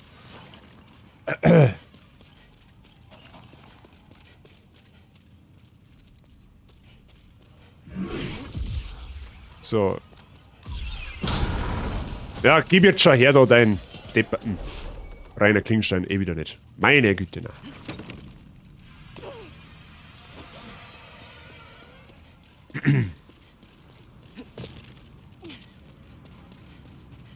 Also ich sag nochmal dazu, die 2 Items brauchen wir, um 2 Ringe zu kriegen. Und wie wir wissen, wie wir gelernt haben, alle Ringe sind platinrelevant. Jeder einzelne. So ärgerlich das auch sein mag.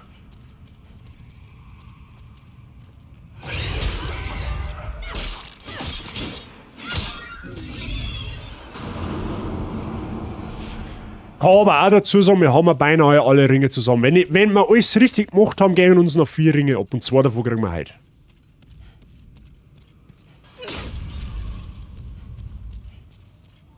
Warte mal, liegen da nicht unsere Seelen? Ach, die haben da vorne. Okay, ja gut. Ist zwar nicht so, dass es relevant war, aber...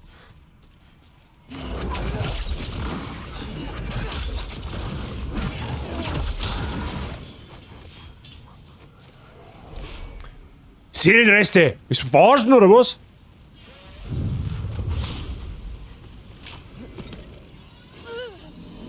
Ja gut.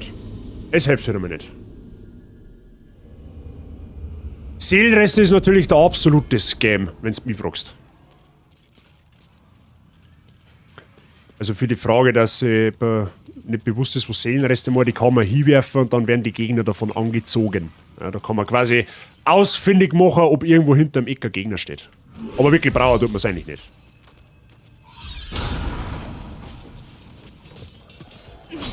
Hoppala. Jetzt kommt der auch noch daher mit seinen Seelenreste.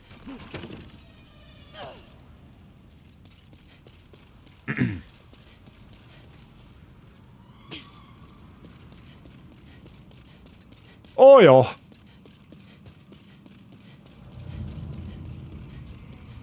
Was habt ihr eigentlich so am Wochenende gemacht, Freunde der Sonne? Wart ihr unterwegs oder habt ihr es gemütlich daheim gemacht? Gerne mal in den Chat schreiben.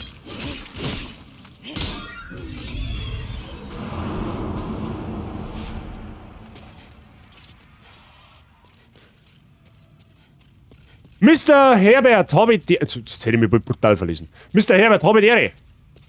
Alles fit bei dir? So, jetzt komm, jetzt droppen wir den reinen Stein. Den reinen Klingenstein brauchen wir. Ein reiner Stein brauchen wir.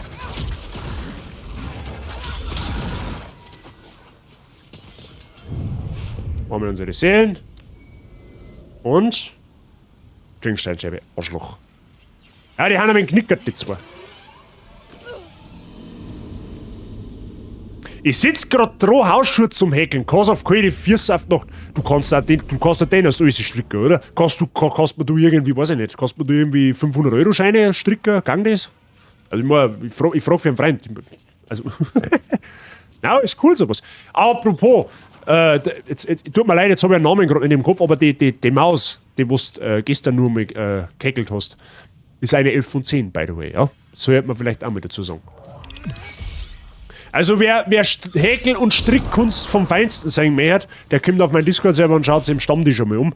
Die Mrs. Sam Crowife hat da absolutes Talent dafür. Abgesehen davon.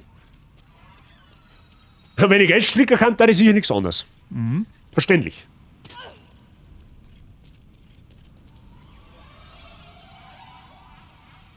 Mr. Milo, ich wünsche einen äußerst guten Appetit. Viel Spaß weiterhin. Wir gestern eine Runde mit dem Hobby gefahren, der Rest vom Wochenende war Querformat und Ausschlafen von der Dauerfrühschicht. Verständlicherweise. Ja, ich hab mir schon gedacht, dass du gestern unterwegs warst, weil gestern war zauberhaft wieder. Aber ja.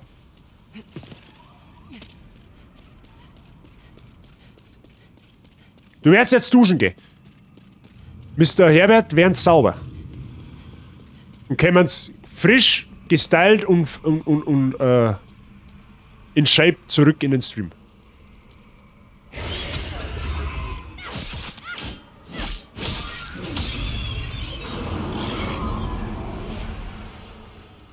Gestern habe ich einen 190 E-Mercedes Slick vom Kumpel, weil er einen Schlachter gehabt hat, und jetzt schauen wir mal, ob wir die Teile wieder bringen, und den Rest haben wir für unsere 190er auf. Mal dezente Autos legen. Danach habe ich mir, was? Buff, Y-Zeig, unten draus geholt und ein Hähnerbrier. Hähnerbrier bei dem wieder. Auch nicht verkehrt. Bis auf den Wind, ja.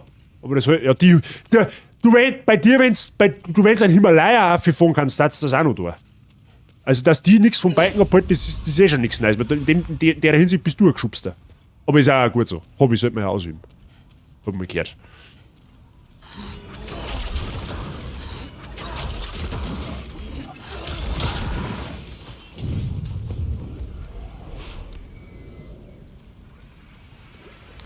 Ah, Mann.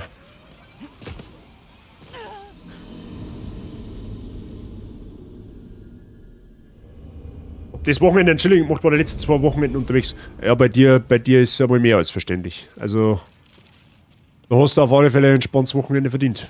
Definitiv. Da gibt es einmal gar nichts. Ich habe jetzt Gott sei Dank die Woche nur 4-Tage-Woche. Ich habe jetzt 2 Tage Frühschicht und 2 Tage Spätschicht. Wenn es Quiz ist. Also, was heißt, wenn es Quiz ist? Das ist Quiz.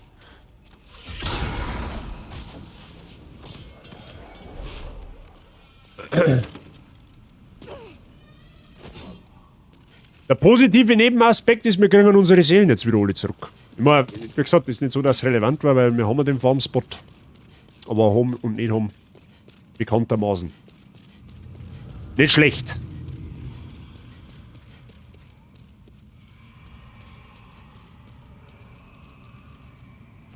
Oh, jetzt bin ich tot. Jetzt bin ich tot.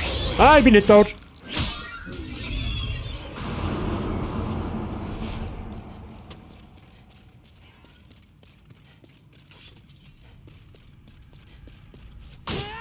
Alter, das war ein Stückwerk zu tief. Da müssen wir rein.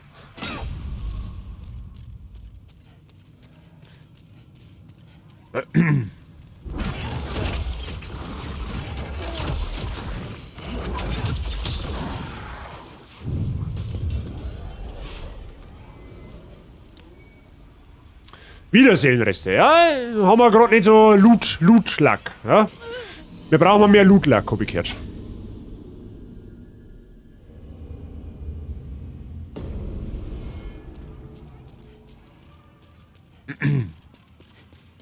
Da können wir uns eigentlich glücklich schätzen, dass wir die Goldmünze nicht farmen müssen, dass wir die schon haben, weil das dauert wahrscheinlich wirklich lang dauern. Aber mal so fülle ich wenigstens einen Content ein bisschen aus. Ich meine, gut, ist, wie gesagt, das ist gerade ein bisschen einseitig, tut mir auch leid an der Stelle, aber es ist leider eine Sache, die kann ich nicht beeinflussen und ist halt, wie gesagt, eine von zeitaufwendigen Trophäen. Jetzt kommt ja auch wieder der mit seinen Seelenresten. Ich brauche keine Seelenreste!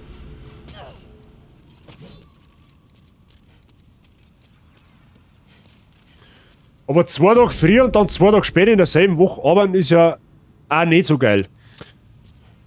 Sagen wir mal so, es ist besser, wie wenn du 2 Tage später und 3 Tage Nacht hast. Tatsächlich. Ja?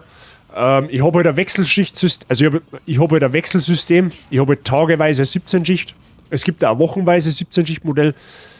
Der Trade dafür ist, der positive Trade ist, ich habe halt jetzt noch der 4-Tage-Woche, das ist halt immer ein Monatszyklus, ja. Also das wiederholt sich ständig, das läuft immer noch dem gleichen Rhythmus ab. Und der positive Aspekt von dem Rhythmus ist halt, dass ich jetzt, wenn ich die kurze Woche habe, also sprich die 2 Tage früh und 2 Tage spät, dann habe ich dann 5 Tage frei. Also sprich Freitag, Samstag, Sonntag, Montag, Dienstag, das ist dann meine Freischicht, meine lange Freischicht.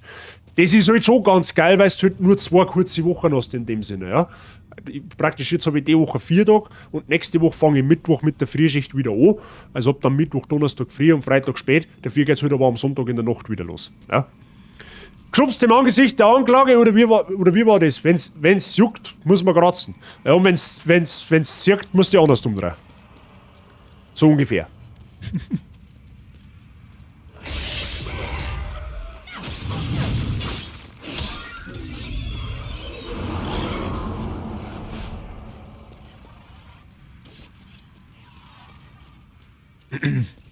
So.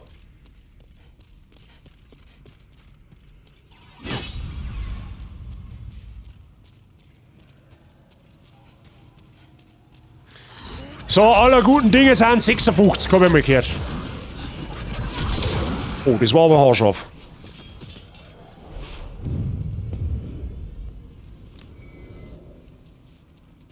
Klingsteinscheibe, schade eigentlich. Ich weiß jetzt ehrlich gesagt gar nicht die Drop-Rate vom reinen Klingenstein auswendig, aber er ist selten, auf alle Fälle. Nicht ganz so selten wie die Goldmünze, wie gesagt, das ist mit Abstand das seltenste Objekt, aber das haben wir glücklicherweise, ja, wie gesagt, schon. Ich glaube, mir streamen länger wird 2 Stunden.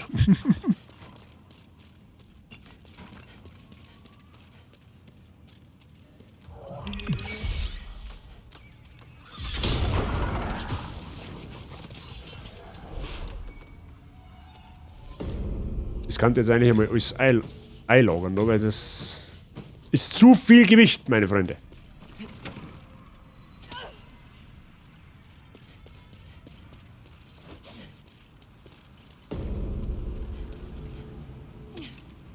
Ah, okay, bei mir ist immer wochenweise, eine Woche früher und dann eine Woche Spätschicht. Ja, so war es bei mir vorher auch. Ich habe quasi erst eine Woche Nacht gehabt, dann eine Woche, also praktisch 6 Tage Nachtschicht, von Sonntag bis einschließlich Freitag, dann 5 Tage Spätschicht, von Montag bis Freitag und dann nochmal 6 Tage Frühschicht von Montag bis einschließlich Samstag und dafür aber dann eine Woche frei. Und das dann auch immer so in den Rhythmus.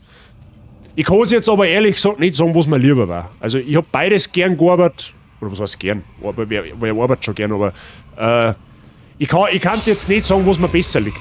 Ich glaube, ich komme mit beiden Modellen gewissermaßen gleich gut klar, so auf die Art. Finde den ersten Teil vom Guide gar nicht. Moment einmal. Da müssen wir schauen. Also der ist definitiv im Kanal. Warte mal schnell. Wenn wir schnell wo hingehen, wo safe ist. Moment. Den muss ich jetzt schnell selber so. Aber der ist definitiv im Kanal. Definitiv. Weil Demon's Souls spielen wir erst seit 3 Wochen oder so. Moment. Haben wir jetzt gleich. Du gehst auf Videos. Okay? Also du gehst in meinen Kanal. Für alle Leute, die das jetzt vielleicht nicht wissen, hört zu, weil das wissen viele nicht.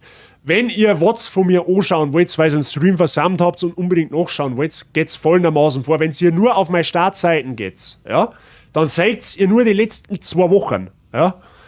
Das sind aber nicht alle. Ihr müsst dann auf meine Seiten gehen, auf Videos, und dann steht dort ganz oben aktuelle Übertragungen und da geht's auf alle Anzeigen. Ja. Und dann habt ihr die letzten 2 Monate gespeichert. Ja, da haben alle Streams der letzten 2 Monate. Und der erste Teil, warum du den nicht findest, Mr. Milo, ist aus dem Grund, weil der ist nämlich bei der Übertragung geschubst durch den Wald. Ja, das sind in 2 Kapitel unterteilt, das war vor 21 Tagen. Der Banner ist Orient the Blind Forest. Da haben wir mit Demon's Souls angefangen, weil wir dort Ori abgebrochen haben. Das ist der erste Teil des Guides. Ja, für alle Fälle. Danach findest du das ganz easy. Dann ist immer eindeutig ersichtlich, wann ich Demon's Souls gespielt habe. Ja? Also für den Fall, Name zur Wiederholung, der erste Teil des Guides ist die Übertragung von vor 21 Tagen, da wo du als Banner, als Titelbild mehr oder weniger Ori sagst. Okay? Da gehst einfach unten auf Kapitel drauf, dann wird da angezeigt, 58 Minuten haben wir Ori gespielt und 2 Stunden 32 haben wir Demon's Souls gespielt. Und da drückst einfach auf Demon's Souls dann drauf bei Kapitel, dann fängt es da im Endeffekt an. Ja? Alles geklärt. Hurra, es hat hingehauen. Würde Er ich ist sagen. jetzt ein 4-facher Super Saiyajin. Und wem hat er das zu verdanken? Kein Saiyajin hat jemals dieses Level erreicht. Der Euda. Mr. Day Zero, ich weiß nicht, ob ich sagen darf, aber herzlichen Glückwunsch nochmal zum Nachwuchs. Merci für deine 4 Monate in der Party-Gang. Viel Spaß weiterhin. Herzlich willkommen weiterhin in der Party-Gang und viel Spaß mit die Emotes, mein Freund. Vielen herzlichen Dank. So. Vielleicht im Discord mal einen Beitrag anbinden mit dem Link zu Watts. Mrs. Samcrive, das ist ehrlich gesagt eine ziemlich gute Idee. Mods, könnt ihr das bitte mal machen? Vielen Dank dafür. Das war, Leute, jetzt mal, okay, jetzt passt es mir beobachten. Ich möchte jetzt eine ehrliche Meinung von euch, okay? Bitte, Dankeschön. Was darf man davon halten? Ich meine, dass ich jetzt kein Vollzeit-Streamer und kein Vollzeit-YouTuber und sonst was bin, das ist ja wohl sowieso klar. So, aber was darf man davon halten? Gerade für den Fall, dass einmal Leute einfach einmal länger nicht Zeit haben und gerne mal das Zeug nachschauen daten. Was darf man davon halten, wenn ich die Watts nachträglich auf, ich weiß nicht, wie das genau funktioniert, weiß ich nicht, aber wie daten das funktionieren oder wie darf man denn das halten, wenn man die Watts nachträglich als Videos auf dem Twitch-Kanal lohnen darf? Das Problem ist halt, ich müsste die Watts erst runterlohnen und dann wieder auflohnen. Das war halt ein bisschen zeitaufwendig. Ich bin mir halt nicht sicher, eigentlich wollte ich das gar nicht einmal so machen, weil ich mir nicht sicher bin, ob sich das überhaupt irgendwer anschaut. Aber vielleicht ist ja da der eine oder andere dabei. Ich weiß es nicht. Und by the way, Chat. Press F for Respect für den Day Zero sein Nachwuchs. Ja, das ist aber hoffentlich klar. Auf der Stein! Mit einem Bazi-Herz für alle Abonnenten. Alle, die Abonnenten haben, die machen ein Bazi-Herz. Aber ganz gewaltig. Und auch an die Mrs. Honeybee, falls sie gerade zuschaut, ist auch herzliche Glückwünsche.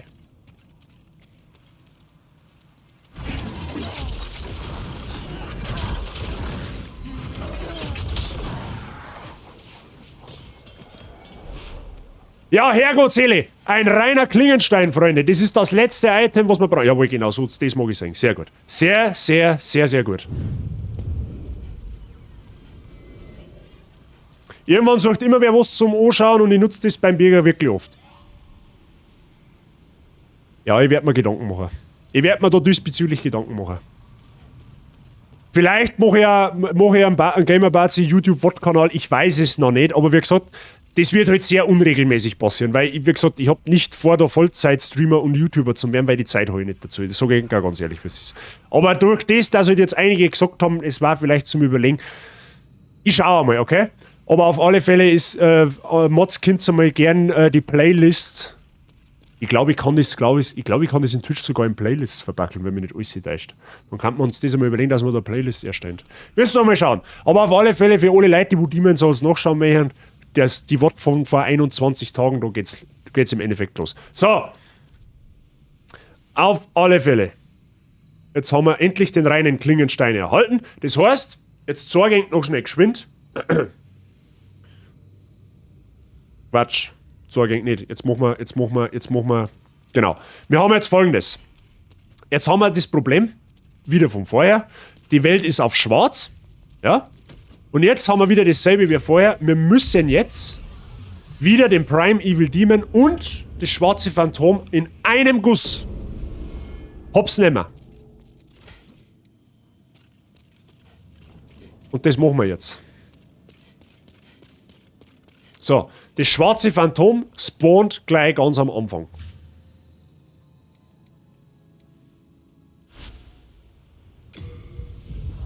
Niemand muss das regelmäßig machen, aber wenn man Bock auf Bazi hat, dann kann man sich das halt jederzeit geben. Das ist halt eben genau der Punkt.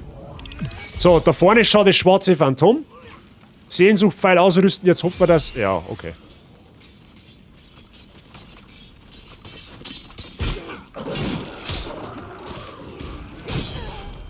Ja, das ist aber ein blöd, weil da eben genau so ein Skelett umeinander rennt. Und ihr habt's gesehen, das schwarze Phantom one-shottet uns. Weil schwarze Weltentendenz.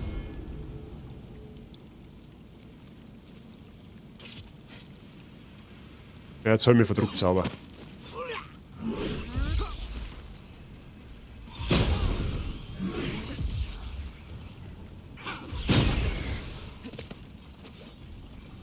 Oh, der 17.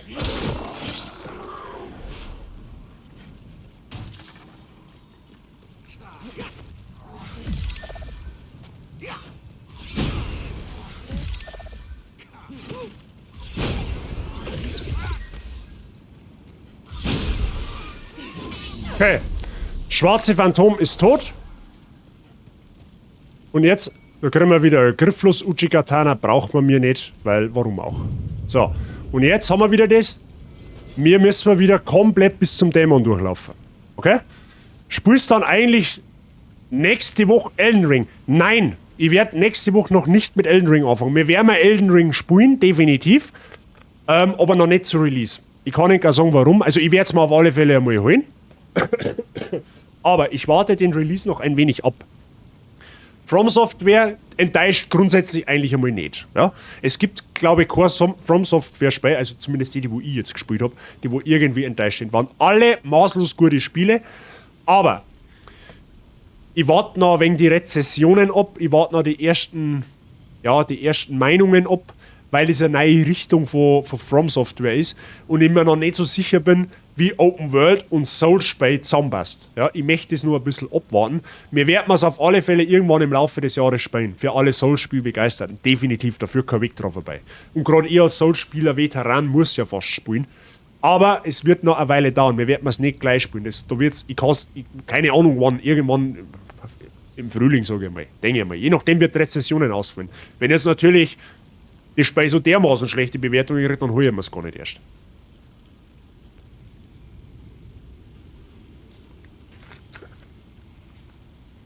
Aber ja, es ist auf meiner Liste. Du schaust aus wie der Madara persönlich mit den Balls. Achso, ja, der,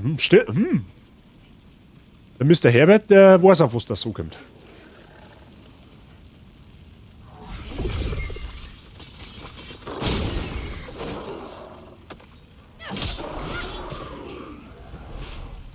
So, oh, wir haben fast keinen Mana mehr.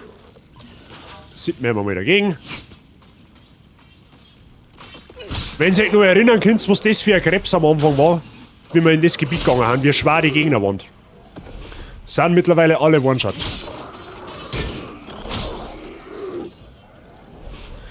Wie gesagt, da ist wieder wichtig, nicht porten. Sonst despawnt der Demon. So, Achtung, da ist Falle, einfach durchlaufen. Da könnt ihr zur Sicherheit natürlich Schonung eindrucken, ja, damit es weniger Damage kriegt. Für den Fall der Fälle. So, damit der ja nicht nachläuft. Aua.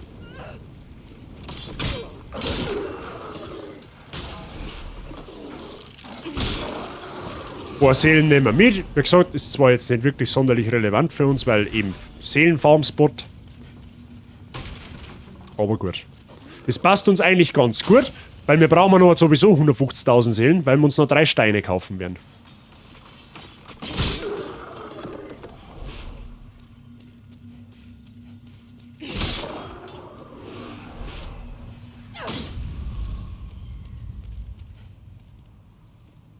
Ja, Mr. Milo, dieser Akt, dieser zweite Akt ist gerade am Anfang eigentlich absolut tot, also du bist eigentlich selbstmordgefährdet, aber es ist unfassbar lohnend, das so zu machen. Du wirst, wenn du, das ist wirklich, ich weiß, dass das anstrengend ist wie Sau.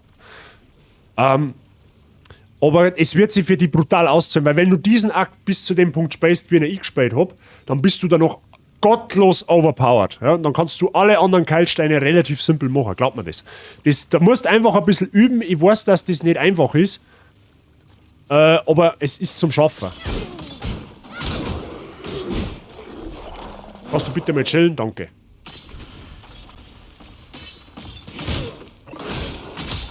Ob's da Ruhe gibst, habe ich gesagt. Achtung, da ist wieder eine Falle. So. Haben wir jetzt live? Ja, schon fast 2 Stunden schon, ja? Normalerweise wird es jetzt schon fertig sein, aber haben wir ein bisschen aufgehalten worden.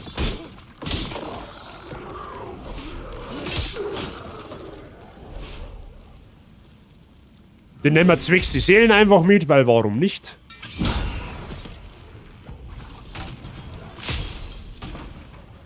So, da ist wieder Falle.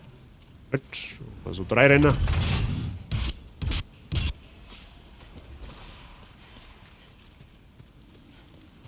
Das ist tatsächlich ein nerviges Stei, das weiß ich. Ich mach, wie gesagt, wenn ihr den Guide nochmal von vorne schaut, dann wisst ihr, wie ihr es machen müsst.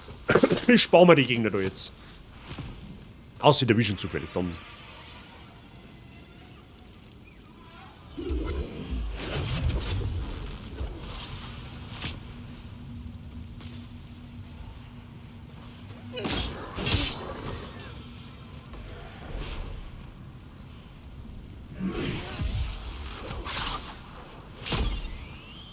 Ja, toll.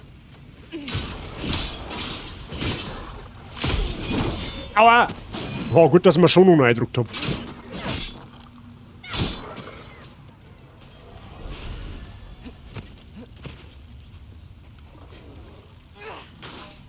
Oh, ich hab jetzt ziemlich wenig Magie.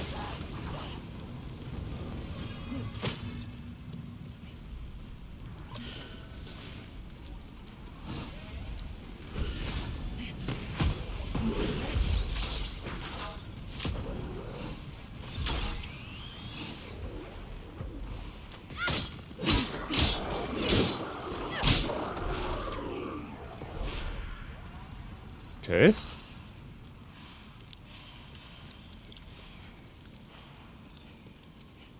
Achtung, Wiederfalle. Da wartet jetzt er wieder, den wir normal von der anderen Seite her gemacht haben.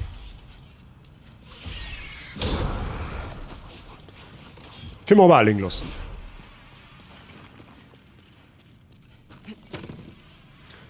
So, und damit wir jetzt nicht den ganzen Weg, falls wir jetzt sterben, wieder komplett durchlaufen müssen, noch mal kurz zur Erinnerung, ihr könnt in dem Spiel, wenn ihr sterbt, das Spiel quitten, also sprich komplett zumachen, dann braucht's nicht wieder den kompletten Weg laufen. Ja? Damit ihr sicher geht, dass ihr jetzt ungefähr da spawn, einfach irgendein random Item konsumieren. Egal ob das Gewürz ist, ob das irgendeine Seele ist, nein, Seele lieber nicht.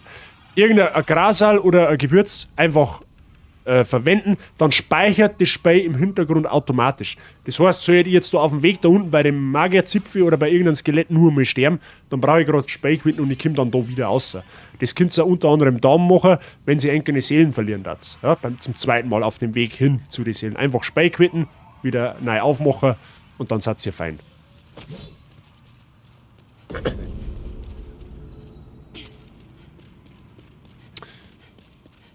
Aber schaut bisher ganz flauschig aus.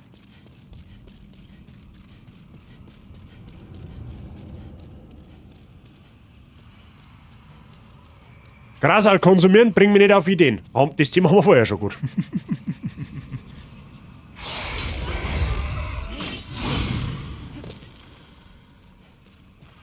Er schaut irgendwie halt einfach 1:1 aus wie so ein Dementor.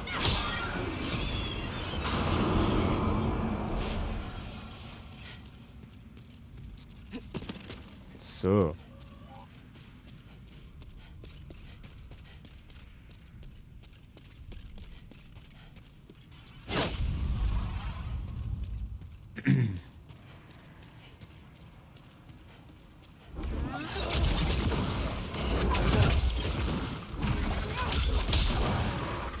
So. Jetzt einfach wieder bis da hinten durchlaufen und da oben sitzt dann wieder der Prime Evil Demon. Da hinten sitzt er. Hat sehr schöner Platz für die Aussicht gesucht. Aua, danke dir. Die farblose Seele mitnehmen. Und dann sind wir mit dem Akt fertig. Laufen wir nochmal durch.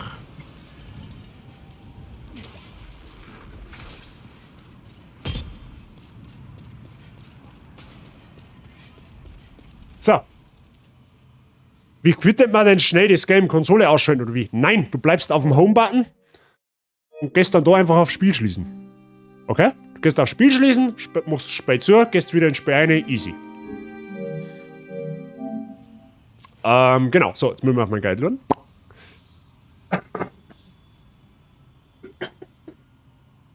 Der Scheißhusten. Moment. Muss schnell kurz. Einen kleinen Moment, bitte.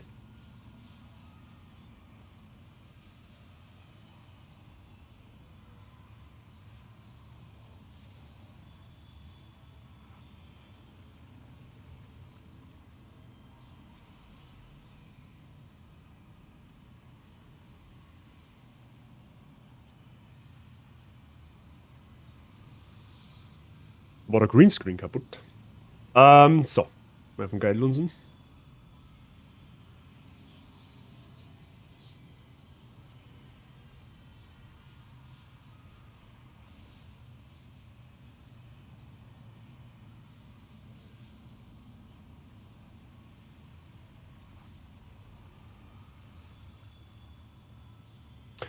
Okay. Die Zeit reicht. Ja, du brauchst dich da nicht stressen. Kattel, habe ich dir. Grüß dich Gott. Hat da mein Bruder einfach den Stream reinlassen. So ein Hund, ha? So ein Hund. Gut. So, Freunde. Wir haben in den Akt alles erledigt. Das heißt, wir können raus. Kattel, alles gut bei dir? Wie geht's dir denn?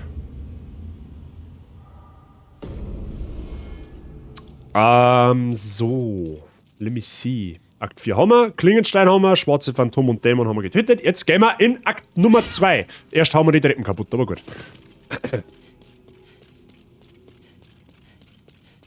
Wir gehen jetzt in Akt 2 und bringen wir auch diese Welt auf Schwarz. Ja? Wir haben jetzt fast alle Welten auf Schwarz gebracht, bis auf Akt 2 und Akt 5.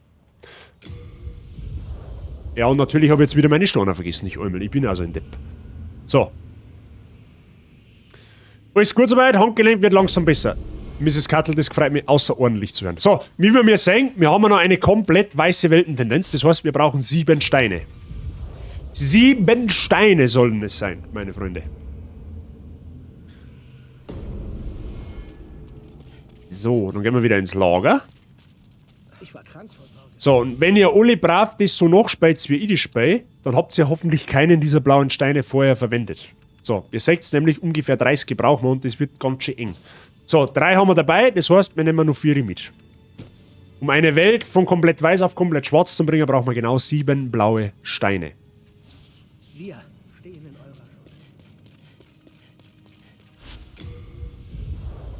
Schuld.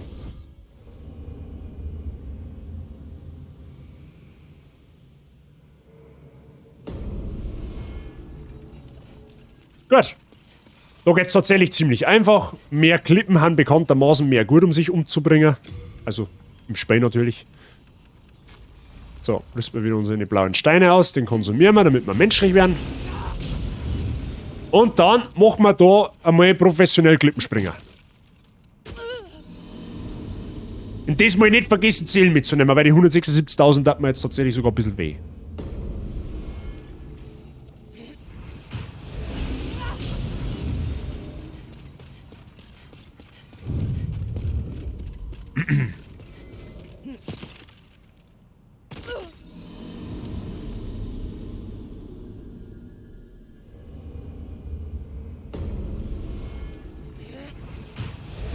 Warum meine Seelen jetzt da liegen, weiß ich zwar auch nicht, aber okay. Ist für uns einfacher.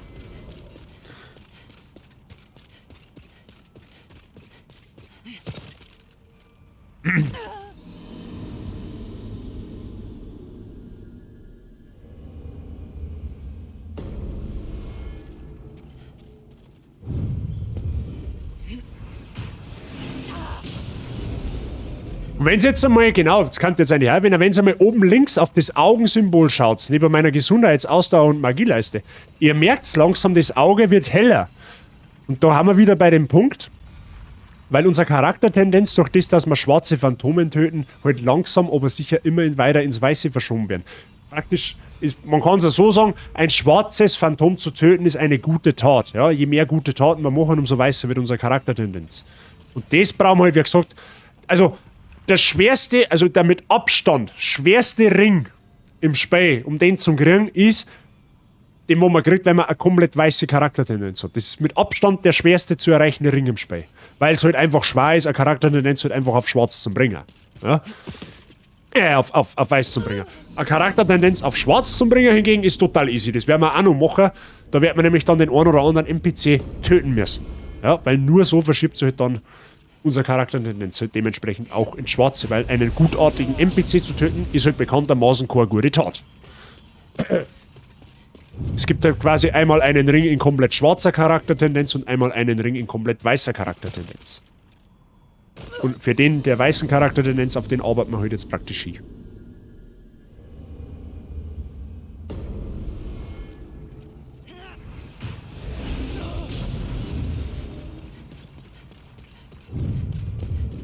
So. Das hört sich ziemlich seltsam an, weil ich eine kenne, die sich schwarzes Phantom nennt. Verstehe ich nicht. Wie meinst du jetzt? Auf Twitch oder was? Ich weiß, dass das Tendenzsystem für den einen oder anderen jetzt vielleicht extremst verwirrend ist. Und das ist auch verwirrend. Vor allem, wenn man nicht weiß, wie sich das verändert und wann sich verändert. Ich hab damals, ich kann mich da noch erinnern, ich hab so dermaßen aufs Maul gekriegt in dem Spiel, weil ich das nicht checkt hab mit der Tendenz. Ich bin, glaube ich, gefühlt in jeder Welt in schwarzer Tendenz rumgerannt und hab mich gewundert, warum die Gegner alle so verdammt stark sind. Ja, bis ich dann noch mit dahinter gestiegen bin, wie das eigentlich funktioniert. So. Und das ist eigentlich das Schwerste an Demon's Souls. Wenn du mal das System mit den Tendenzen verstanden hast, ist das Spiel eigentlich relativ easy. So, wir haben uns jetzt 7-mal gesuicidet. Jetzt hole ich mal vorsichtshalber meine Seelen zurück. Und dann porten wir uns neu in die Welt. Und dann müssten wir nach Adam und Riese eine komplett schwarze Weltentendenz vorfinden. Die heißt Online Schwarzes Phantom. Es gibt schlimmere Namen. So, wie wir mir sehen, ein schwarzes Auge mit roten Funken. Das heißt nach Adam und Riese, wir haben eine schwarze Weltentendenz. Gut, haben wir abgeschlossen. So, jetzt kann man eigentlich ein Schritt, da wo wir 150.000 Seelen farmen müssten oder sollten, können wir uns sparen, weil durch das, dass wir durch das Farmen des reinen Klingensteins Zeil braucht haben, haben wir mehr als genug Seelen dafür. Deswegen geht der Schritt jetzt tatsächlich sogar relativ schnell. Und zwar kaufen wir uns jetzt ich müsste es jetzt theoretisch nicht, weil mir die blauen Steine reichern. Wenn ihr anständig gelootet habt, dann reichern die im Normalfall auch. Aber für alle, die wo vielleicht irgendwo einen Steuer übersehen, wenn sie es nachspielt, könnt ihr es eigentlich nicht übersehen, aber es kann ja mal passieren, dann kauft es bei der Mistsau da, ich werde mich so gefreut, den hab's zum Nehmen, kauft es diese 3 Emphema Augensteine, die kosten das Stück 50.000 Seelen. Ja? Deswegen müsstet ihr jetzt eigentlich 150.000 Seelen farmen, durch das, dass wir, wie gesagt, durch das Farmen des Klingensteins schon ordentlich Seelen zusammengebracht haben. können wir uns den Schritt jetzt Ja, ich bin gut. tatsächlich sogar sparen. Ja? Wie gesagt, das braucht es nur machen, wenn ihr knapp bei Steinmenge seid. Ich müsste jetzt nicht da, aber ich zeig's der Vollständigkeit halber. Mit das. Die lagert man natürlich wieder ein, die braucht man nicht. Achso, keine Erlangung, weil der ausgerüstet ist. Denn ihr kämpft an uns. Zum Glück seid ihr wohl auch. Ich war Du, der Lager her. Fix. Gut. Die farblose Dämonenseele lagert man wieder ein, dann müsste man jetzt nach Adam und Riese 4 oder 5 Stück haben. 4 Stück. Okay? 5 brauchen wir. Und das, genau. Dieses Item hier, diese Goldmünze habe ich vorher schon erklärt, das wäre das zweite Item, was man farmen muss für einen Ring, haben wir glücklicherweise während des Runs gedroppt gekriegt. Das ist das seltenste Item in dem Spiel, hat eine Drop-Chance von 0,5% und die droppen nur bei Ministern, ja, bei den ganzen fetten geschwollenen Typen mit den Äxte, die ausschauen wie ein Clown. Ja. Nur diese Typen droppen eine Goldmünze, dafür aber alle Minister, ja, egal in was für ein Gebiet. Egal ob in welchem Keilstein ihr immer einen Minister findet, da könnt ihr eine Goldmünze farmen. Ich sage euch jetzt, was ist am effektivsten farmen könnt oder so jetzt, können wir uns aber auch sparen, weil wir haben es ja Gott sei Dank schon. Ich zeige euch aber jetzt den Spot, wo ihr effektiv diese Münze farmen könnt. Okay? Da hilft uns natürlich auch wieder ein bisschen diese schwarze Weltentendenz, weil schwarze Weltentendenz erhöht die Dropchance seltener Items. Und zwar geht's hier in die Tunnelstadt, nachdem ihr die Welt auf schwarz gebracht habt. Und dann zeige ich euch jetzt folgenden Spot, wo ihr bei welchem Minister am idealsten das Ding farmen könnt.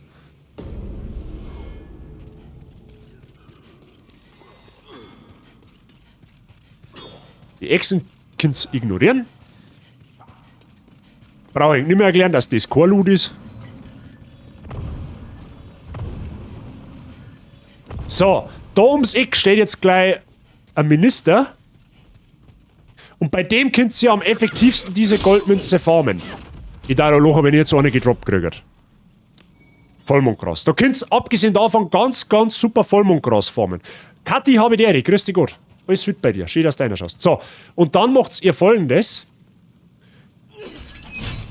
Wenn ihr jetzt zum Beispiel keine Münze gedroppt kriegt, was sehr wahrscheinlich ist, ihr lasst den Aufzug da noch unten, okay? Wartet bis er unten ist. Das klang eigentlich schon. So, ihr tötet jetzt den Typen da, schaut, ob er eine Goldmünze kriegt. Wenn ja, ist gut. Es wird wahrscheinlich eine Zeit dauern, außer es habt massiv verduselt, dann geht's schnell. Ihr tötet jetzt den Typen, wenn ihr feststellt, hey, scheiße, der hat keine Münze gedroppt, dann stürzt sie euch einfach da in den Tod. Warum? Weil es viel schneller geht. Das ist viel schneller, als wenn sie jetzt den da umbringt, zurückrennt an den Keilstein, euch neu einerportet und dann wieder herlauft. Also einfach da in den Tod stürzen, wieder da herrennen, wieder umbringen, Seelen mitnehmen, in den Tod stürzen, je nachdem. Und das macht so lange, bis ihr die Goldmünze habt. In einer schwarzen Weltentendenz. Und als Geist. Du bist jetzt zwangsweise sowieso ein Geist, war aber jetzt völlig wurscht, weil schlimmer machen kannst du das nicht mehr. Aber nein, nicht als Mensch. Also, das heißt, du bist zu dem Zeitpunkt, wie gesagt, wenn du das genauso spielst, bist du sowieso ein Geist. Ja? Aber nicht, dass ihr auf die Idee kommt, dann wieder einen blauen Sturz zu nehmen, weil das könnt ihr euch nicht leisten. Ihr braucht die Storner. Wir haben ja noch immer eine Welt, die wo noch auf schwarz muss.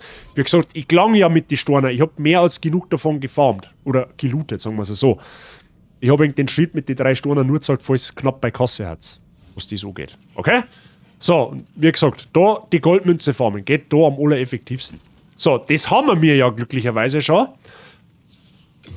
Also holen wir uns jetzt die beiden Ringe. Wir holen uns jetzt die beiden Ringe ab, die man ertraden muss. Genau. Und zwar kriegen wir die in Akt 4. Wir treffen jetzt, also das habe ich schon mal erklärt, aber ich werde jetzt einen kleinen Nummer sagen. Wir treffen jetzt gleich, Rundinsel. Wir treffen jetzt gleich, ich sage jetzt mal einen NPC, der ist typisch für Souls-Spiele, ich glaube, den gibt es in jedem Souls-Spiel bisher. Und zwar ist es der sogenannte Krähenhändler. Und bei dem ertauschen wir nicht, weil ich einmal jetzt vergessen habe, die Goldmünze mitzunehmen.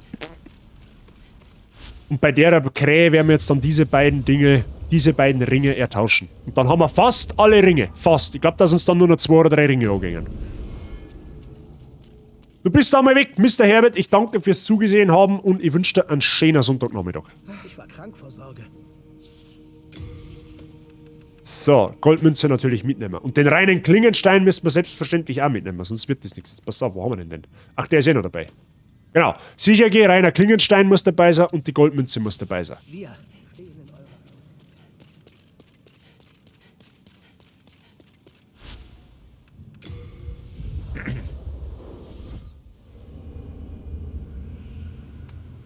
Mr. Fortu, vielen Dank für deinen Lurk. Herzlich willkommen im Stream. Ich glaube, wir haben uns noch nicht gelesen. Falls ich die überlesen habe, dann tut es mir leid. Aber viel Spaß im Lurk. Und danke dir.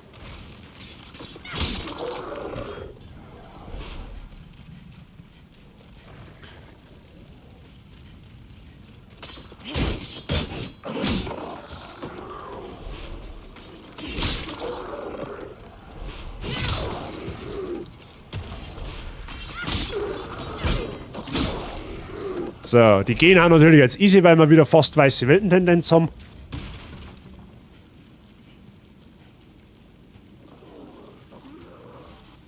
Snuggly die Krähe, give us smooth, give us silky. Genau so ist es, Mr. Boxer. Diese Krähe werden wir jetzt treffen. Im Idealfall.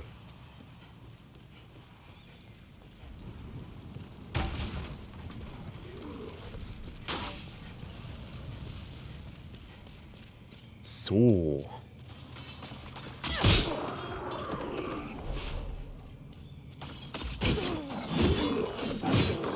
Gehen wir rüber und... Oh, der hat uns tatsächlich sogar guten Damage gemacht.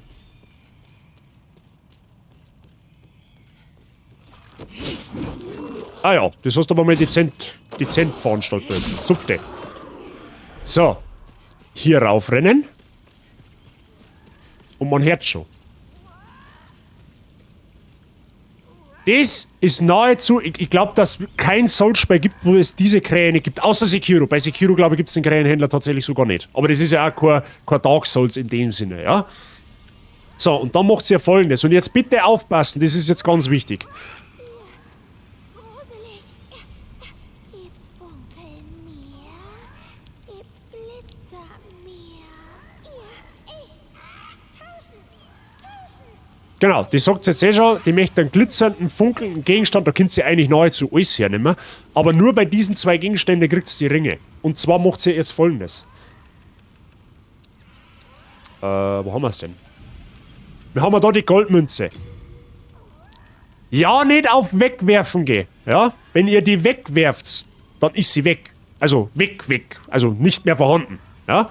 Was an und für sich ja nicht allzu schlimm war, weil ihr könnt es auch wieder farmen, aber das ist mit massiver Zeit verbunden. Ihr dürft da auf jeden Fall und nur das fallen lassen. Ja, das ist ganz wichtig. Der zählt da ja nicht verdrucken. War zwar jetzt nicht allzu tragisch, wenn es passiert, weil das Kind es nur mal farmen, aber das sind ja nicht passiert. Fallen lassen. Jetzt liegt da das Item und jetzt macht ihr Folgendes. Ihr quittet jetzt ein Spiel. Speichern und beenden. Das ist leider in Demon's Souls noch so gewesen. In den neuen Souls-Spielen kriegt ihr instant das neue Item, wo ihr Trader kriegt. Lot's neu ein und dann liegt dort ein neues Item dort, anstelle der Goldmünze.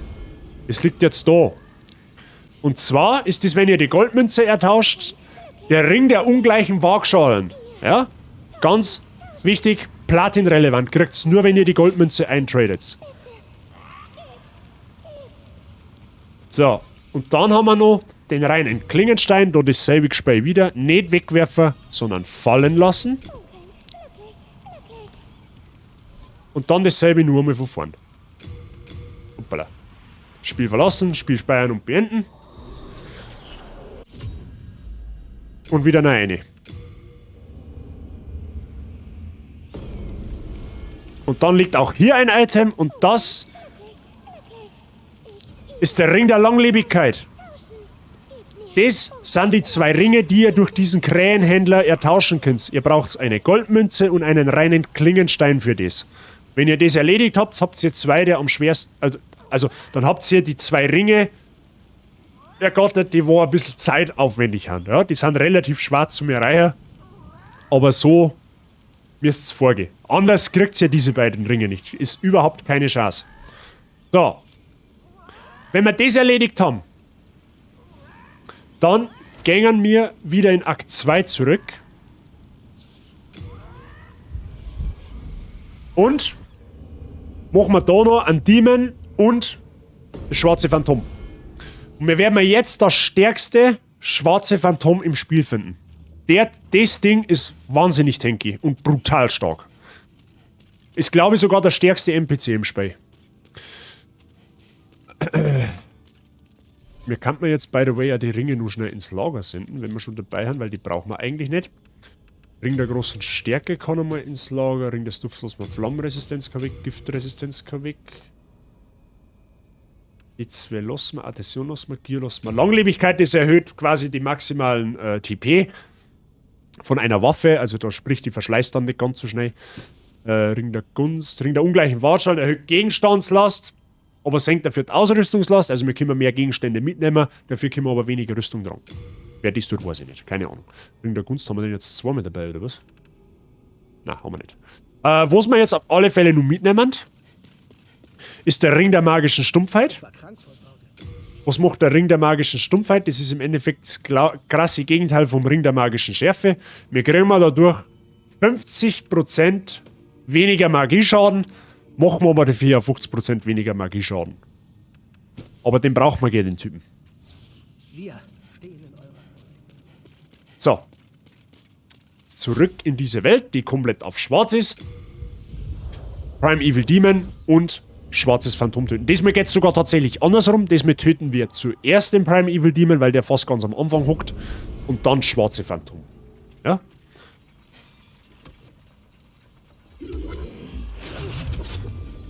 Vorsichtshalber knallen wir uns da mal eine Schonung rein.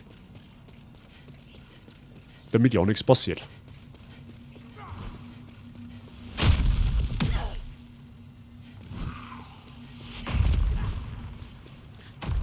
So, dann nehmen wir den Aufzug nach unten, der wo ja schon aktiv ist. Da lassen wir uns jetzt natürlich wieder Zeit, weil es pressiert uns ja nicht immerhin. Und da unten sitzt er nämlich schon. Ziemlich am Anfang des des Gebiets.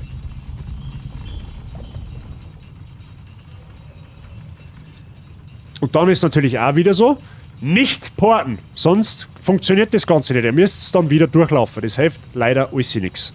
Aber da haben wir ja wie gesagt den Trick, dass wir aus dem Spiel quitten können, falls wir sterben da. So, da ist er wieder, der Fleischknädel.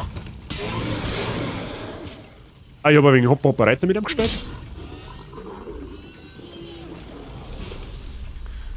So, theoretisch hätten wir mir jetzt alle schwarzen, hätten wir mir jetzt alle farblosen Seelen schon beieinander, die wo wir brei hatten. Aber der Vollständigkeit halber müssen wir mir die 5. Welt sowieso auf schwarz machen, weil wir uns sonst nicht auf eine weiße Charaktertendenz spielen können.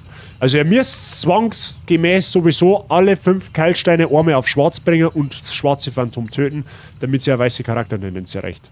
Da kommt es nicht drauf vorbei. Das ist leider mal ja so. Die könnt ihr alle dezent ignorieren. Ja, der oder Hacke, der ist ein wenig unsympathisch. Obacht geben, da haben wieder Wuffis. Ah ja, moin, der ist dezent vorbeigesprungen.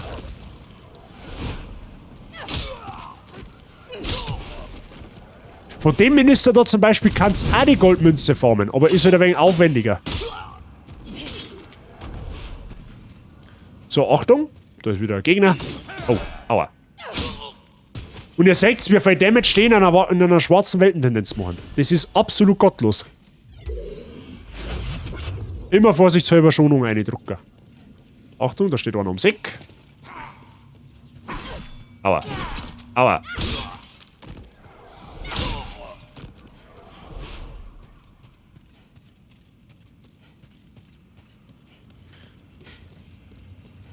So, da nehmen wir jetzt einen Seelenstrahl her.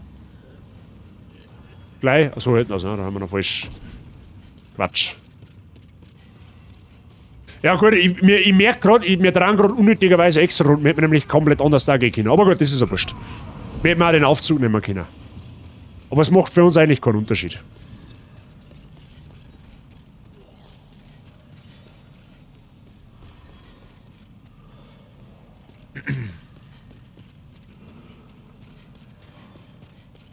Das Lavabecken ist ja Gott sei Dank schon abgelassen, das heißt, das müsst ihr nicht nur einmal machen. Das nehmen wir quasi ja so mit. Und geht's tatsächlich ein bisschen schneller.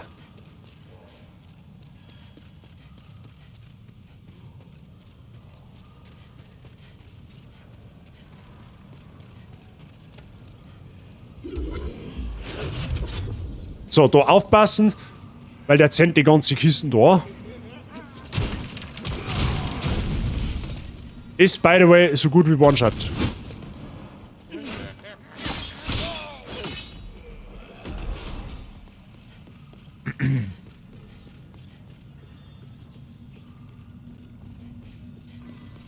Da oben ist dann wieder der Intelligenzbolzen, der wo erst einen Stor völlig verfrüht runterwirft und dann selber nachfällt.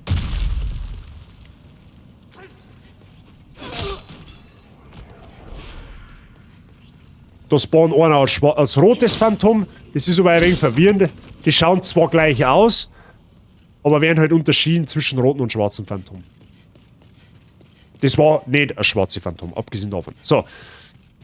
Aufpassen, da ist nämlich der Aufzug jetzt nämlich unten, den müssen wir erst auffahren.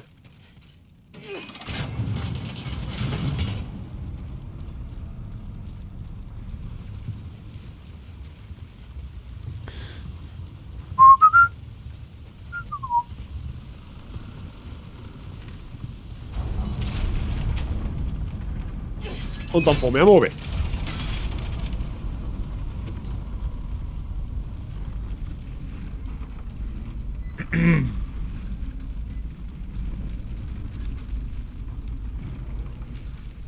So, da haben wir wieder in der Tunnelstadt.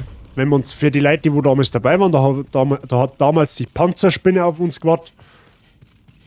Die Fahrstuhlmusik geht ab. Ja, die denkst du einfach dazu. Aber das war irgendwie eine lustige Modifikation, wenn du da so Fahrstuhlmusik einspielen kannst. So, wir knallen uns wieder Schonung rein, weil Gegner OP-Hand. Wir zwar, aber... So, und da feiert ich halt jetzt einfach wieder mal unseren Seelenstrahl.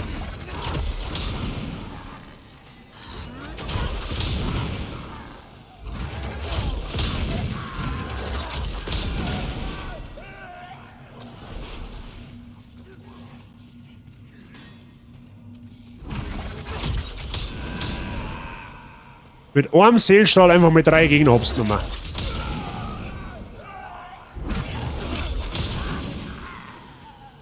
Gut. So, Freunde. Das schwarze Phantom wartet da unten. Das stärkste schwarze Phantom im Spiel. Der stärkste NPC im Spiel. Da haben wir wieder so. Wir konsumieren da herum jetzt einfach ein Item. Speichert wieder im Hintergrund, falls wir sterben. Daten. So. Jetzt der wir den Ring der magischen Schärfe weg und rüsten wir den Ring der magischen Stumpfheit aus, weil der macht verdammt viel Magie. Die Strategie dahinter, sag ich jetzt mal so, war, dass wir den nicht zum Zaubern kommen lassen. Ja, also wir gehen jetzt doch praktisch mehr oder weniger in den Nahkampf, damit uns der nicht hops nehmen kann. Okay? Kann einmal schief gehen. Sag ich auch dazu. So, müssen wir uns da runterfallen. So, wenn wir da unten auf der Plattform haben, da in den Tunnel da drin, da sitzt er nämlich. Und da hinten ist das schwarze Phantom. Das stärkste im Spiel.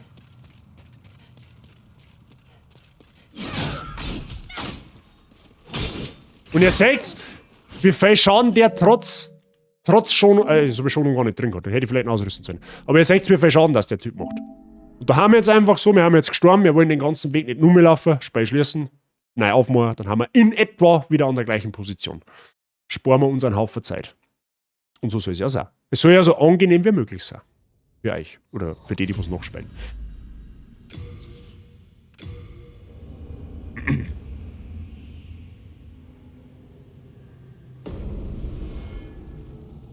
Genau, jetzt sind wir wieder da herum.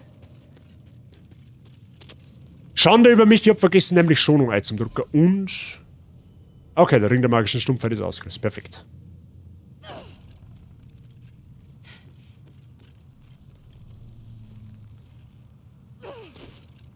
So.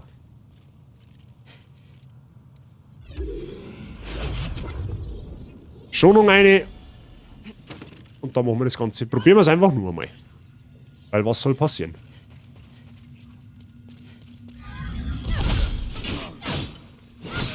Und ihr seht, wie gottlos tanky das Vieh, wie gottlos tanky der ist. Und dem sein Flammenzauber ist absolut pervers. Wenn ihn der erwischt, tot. Instant. Habt's überhaupt keine Chance. Wie gesagt, geh den zum Sterben, ist überhaupt keine Schande nicht, weil der ist einfach gottlos OP. Er holt sauber aus und macht sauber Schaden. Wie gesagt, der stärkste NPC in dem Spiel. Und der kriegt da tatsächlich sehr wenig magischen Schaden. Also die einfachste Methode gegen den ist einfach Nahkampf. Der ist sauber unflauschig, ja. Der ist der Inbegriff von unflauschig in dem Spiel.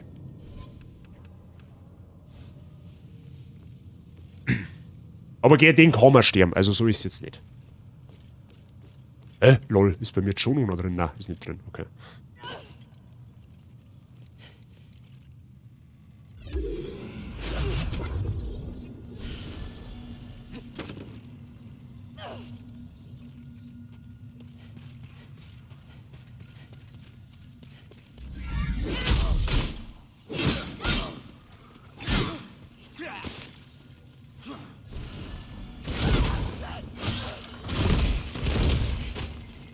Idealerweise lässt man den nämlich nicht zaubern.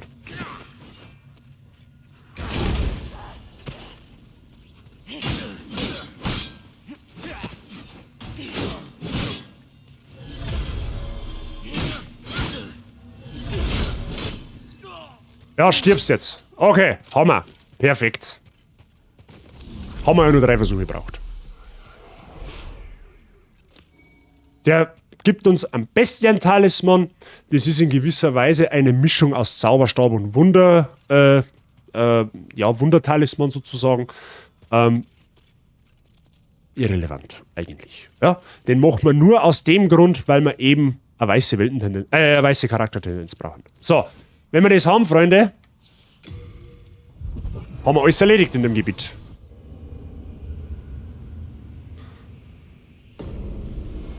So. Wir haben jetzt eine beinahe komplett weiße Weltentendenz. Da hat's mich selber wieder durcheinander haben. Wir haben jetzt beinahe eine komplett weiße Charaktertendenz. Uns fehlt jetzt noch ein einziges schwarzes Phantom und ein einziger Prime Evil Demon. Also, Prime Evil Demon müssen wir theoretisch nicht mehr legen, weil wir die 5 farblosen Dämonenseelen schon haben. Haben wir eine gefunden und 4 Dämonen haben wir gelegt. Also war der theoretisch über, aber wir nehmen halt. Warum wir den letzten Dämon trotzdem mitnehmen? Aus dem Grund, weil wenn man dann ins New Game Plus geht, ist in allen Keilsteinen, die wo wir jetzt da auf Schwarz und wieder auf Weiß gebracht, oder halt, die wo wir auf Schwarz gebracht haben und dann Dämon und Phantom getötet haben, ist unsere Weltentendenz beinahe weiß und im New Game Plus ist das sehr, sehr flauschig. Ja? Da möchtet ihr, wie gesagt, nicht in einer dunklen Weltentendenz zueinander rennen, weil das ist absolut unflauschig. Absolut unflauschig. So ging es, wie es ist. An der Stelle, allerdings, ist der heutige Content aufgebraucht. Okay?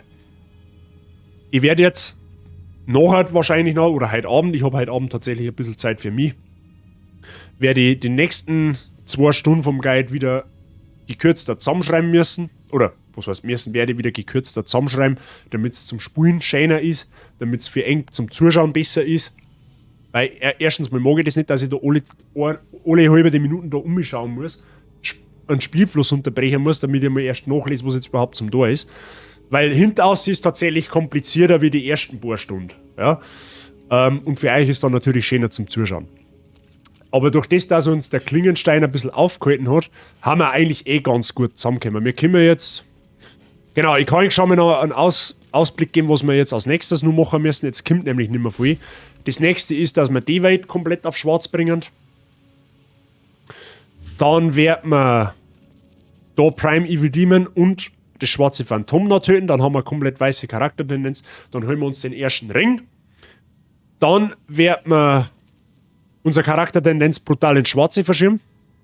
Da werden wir dann NPCs töten, auch welche im Nexus, welche in die Keilsteine verteilt haben. Werden wir uns dann wieder einen Ring holen. Dann kriegen wir eine Assassinen-Quest, mehr oder weniger. Da müssen wir dann noch mehr, glaube ich, also wenn ich es richtig im Kopf habe, müssen wir dann noch mehr NPCs töten. Dann kriegen wir wieder einen Ring, dann haben wir normal alle Ringe im Spiel ergattert, die wo man ergattern kann, wenn wir bis dahin alles richtig gespielt haben. Und dann wird man wahrscheinlich beim nächsten Mal, je nachdem wie wir vorankommen, wird man einen Endboss machen. Und dann könnt ihr entscheiden oder müssen wir uns Gedanken machen, ob ihr dann die volle Dröhnung wollt, dass wir dann, wie gesagt, das Spiel komplett auf Platin machen oder ob dann das Main Game reicht. Auf Platin-Basis. Ja? Genau. So, Leute. Wie hat es euch denn taugt? Was flauschig? Wie haben wir denn drauf? Ist überhaupt noch irgendwer da? Ich glaube schon. Ich glaube, dass schon ein paar da sind. Ich hoffe, dass ich das, wie es Spiel und wir oder generell, dass es das Spiel taugt. Und ich hoffe, dass für diejenigen, die es nachspielen mengen oder generell nachspielen daran, dass das hilft. Genau. Es haben ja ein paar Leute im Chat, die selber eine PS5 haben, die vielleicht noch nicht hundertprozentig gewusst haben, ob sie sich jetzt Demon's Souls holen sollen oder nicht. Ich kann Ihnen nur sagen, auf diese Art und Weise, wie ich spiele oder wie man das spielt, so von dem Run her, ist wirklich am einfachen. Es gibt, brauchen wir nicht reden, es gibt 3, vielleicht 4 Steine im Spiel, die haben ein bisschen tricky, gerade am Anfang. Der Mr. Milo ist ja gerade da aktuell drin in dem Gebiet. Das ist ein bisschen unflauschig, das kann ein wenig ekelhaft sein. Aber sonst, so overall, wenn es jetzt auch die Zuschauer, die von Anfang an dabei sind, die glaube ich, haben da overall das Gefühl, dass das entspannt ist. Das glaube ich, merkt man auch. Ja? Und mit einem Magier kommt es ja da generell, also Magie in Demon's Souls ist halt einfach kompletter Brainfuck. Sag ich einfach, auch wie es ist. Moment einmal. Schiebing da mal schnell um. So.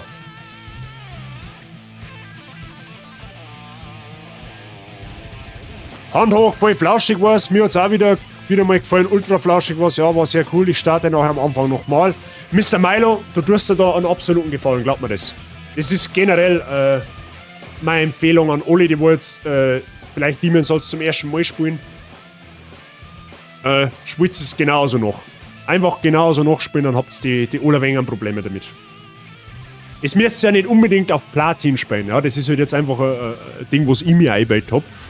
Es könnt es halt einfach so nach der Reihe spielen, wie es halt ich spiele. So. Es müsst jetzt nicht an jeden Ring mitnehmen, auch nicht vielleicht an jeden Loot, wenn ihr es nicht unbedingt platinieren wollt. Da warten wir schon längst beim Endboss. Abgesehen davon. Wie gesagt, das heute waren alles die ganzen Zwischenschritte, die wo wir halt bewusst jetzt im ersten Run machen, weil es noch einfacher ist, weil die Gegner noch nicht so stark sind. Demon's Souls wird im New Game Plus tatsächlich ein bisschen schwerer, ja, einfach weil Gegner viel mehr Damage machen. Und deswegen machen wir das ganze Zeug jetzt mit Charaktertendenz und Weltentendenz und Pi und her und sowieso, machen wir eben im ersten Run. Der dauert halt am längern, weil du da halt das meiste schon erledigst. Der zweite Run, das ist dann nicht mehr viel. Das ist halt dann einfach Bosse-Name klatschen, dass du die Seelen kriegst. Und halt noch das Einzige, was du dann, glaube ich, noch anders machst, das ist, ich glaube, da machst du dann deine Charaktertendenz wieder auf neutral. Ich weiß nicht mehr genau, muss man da nochmal durchlesen. Aber der zweite Run dauert lang nicht so, ist lang nicht so viel wie der erste jetzt. Beim ersten nehmen wir, sage ich mal, 90% von dem ganzen Platin-Stuff schon mit. Ja? Der Rest ist halt dann einfach nur noch zum Bossrenner umhauen, zum nächsten Bossrenner umhauen, wieder umhauen, wieder umhauen, wieder umhauen. Das ist dann nicht mehr allzu tragisch. Also, vom Ding her, von der Menge her. Es ist halt natürlich deutlich schwerer, ja, weil die Bosse halten halt dann natürlich auch dementsprechend mehr aus. Da ist dann halt leider nicht mehr mit Brutzeln, so wie wir schon mal gehabt haben. Vor 2 Streams. Oder die letzten beiden Streams, wo wir halt dezent fast jeden Boss gegrillt haben. One-Shot. Genau. So, Freunde, ich weiß jetzt allerdings noch nicht hundertprozentig genau, wann ich nächste Woche live gehe. Wahrscheinlich steht jetzt einmal so im Raum, ist der Dienstagabend. Das ist aber, wie gesagt, nicht sicher. Das ist eine Angabe ohne Gewähr. Ja. Es kann auch blöd laufen, dass ich erst nächstes Wochenende wieder live bin. Das kommt ganz darauf an, wie sie jetzt da wie dort Sternenkonstellation ist. Ja. Das weiß ich noch nicht so hundertprozentig. Ausrufezeichen Discord für alle Neuen im Chat. Ja. Kommt da gerne mal drauf, da kriegt es auch wirklich mit, wann ich live gehe. Ich kündige das nur auf Discord an. Das ist eigentlich der Hauptgrund, warum du da drauf kommen sollst. Damit ihr es mitkriegt, wann ich live gehe. Es könnt es natürlich auch mit mir schreiben. Es könnt es mit den ganzen anderen Leuten schreiben, die wo schon drauf sind. Wir haben jetzt, by the way, glaube ich, 42 Leute auf dem Discord, der wo mittlerweile sehr aktiv wird. Muss man auch dazu sagen. Das freut mich unfassbar. Dass sie mittlerweile da wirklich einige Leute eingefunden haben. generell, dass sich das so entwickelt hat, jetzt so die letzten Wochen, Monate, ja, das ist der absolute Wahnsinn. Und das ist einfach zauberhaft. Einfach zauberhaft. Da geht ein ganz dickes Bazibussi an euch raus. Aber ein ganz dickes Bazibussi geht da raus. Wenn der Mars günstig zum Saturn steckt, könnte das was werden. Ja, aber nur, wenn die Sonne auf dem Kopf steht. So, auf die Art. Genau. Nein, Leute, ich weiß noch nicht genau, hundertprozentig. Also, was ich hundertprozentig sagen kann, ist, ich werde Samstag definitiv live sein. Da kann es passieren, dass wir eine dicke Session machen. Also, dicke Session heißt für alle, die das nicht wissen, wir streamen ein bisschen länger. Am Sonntag kann ich allerdings wahrscheinlich nicht. Deswegen streamen wir Samstag eventuell dementsprechend länger. Weil Sonntag fahren wir wahrscheinlich, Stand jetzt, ist auch noch nicht hundertprozentig sicher, aber da fahren wir auf Erding in Therme. Jetzt kann es, wie gesagt, es kann blöd laufen, dass ich halt jetzt vielleicht nächste Woche nur einmal live bin. Ja? Aber das schauen wir. Es kann auch sein, dass ich morgen spontan live gehe. Ich weiß es nicht. Aber der nächste Stream ist auf alle Fälle Assassin's Creed 1. Ja? Damit das schon mal außen vor gestellt ist. Assassin's Creed 1 wird man dann beim nächsten Stream. Der nächste Stream nach dem jetzt wird Assassin's Creed 1. Demon's Souls ist dann der Stream drauf wieder. Also vermutlich dann am Wochenende. Je nachdem. Vielleicht spielen wir, wenn ich jetzt nur Samstag live gehe, 2,5 Stunden Demon's Souls und 2,5 Stunden Assassin's Creed. Das weiß ich noch nicht. Aber das sehen wir. Und wenn der Mond links herumdreht. Genau. Genau so ist. Aber das lassen wir auf uns zukommen. Das kriegt jetzt, sagen wir so, es kriegt es mit, wenn ich live gehe. Ja? Und wenn für alle Demon's Souls Nachspieler oder auch Spieler, keine Ahnung, wenn ihr Fragen habt, fragt es mir auf Discord. Ja? Wenn irgendwas unklar ist, wenn der Guide irgendwo welche Fragezeichen macht, kommt auf Discord, fragt es mich. Ich bin der Letzte, der wo einem irgendwie nicht hilft. Da gibt es einmal überhaupt nichts. Ja, dann hoffentlich morgen habe ich beim Online-Unterricht auch was zum tun. This is not how it works, Mr. Billinger, ja? Online-Unterricht definiere ich. Online-Unterricht definiere ich ein bisschen anders. Aber gut, das Recht, wenn du dich unterhalten fühlst. Das ist das größte Lob für mich. Ja, da braucht es keine Subs nicht, da braucht es keine Bits nicht. Ich freue mich, wenn die Leute, wenn immer wieder, wie heute, da kommen neue Gesichter dazu, wie der Milo, das freut mich viel, viel mehr, wenn wir dann so leider mal ein Following da lassen. Auch an alle Neuen, vielleicht sitzt da gerade irgendein Neuer, vielleicht sitzt du gerade jetzt in dem Moment da und hast heute das erste Mal zugeschaut, hey, drück mir auf den Daumen. Wir haben 3 Follower von 100 Followern weg, das ist eigentlich sowieso komplett geisteskrank, das hätte ich sowieso nie gedacht. Darf mich freuen, der kostet nichts, aber mir darf er helfen. Vielen Dank dafür. Ja? Sowas freut mich einfach viel, viel mehr. Wenn die Leute da haben, wenn die Leute sich miteinander unterhalten im Chat oder wenn sie einfach aufmerksam zuhören oder was weiß ich. Das ist für mich einfach mehr Lob als das kann ich nicht kriegen. Ja, und bisher, wenn ich jetzt so die letzten Monate zurückdenke, hat man eigentlich noch wirklich, Gott sei Dank, ja, da klopfe ich auf Holz, es hat mir wirklich noch keiner wirklich eine ziemlich negative Resonanz gegeben. Ja. Also ich scheine irgendwie was gut zu machen. Aber so soll es ja sein. Ja, es geht ja schließlich um einen Content für eng. Ja, ich tue es natürlich auch gern.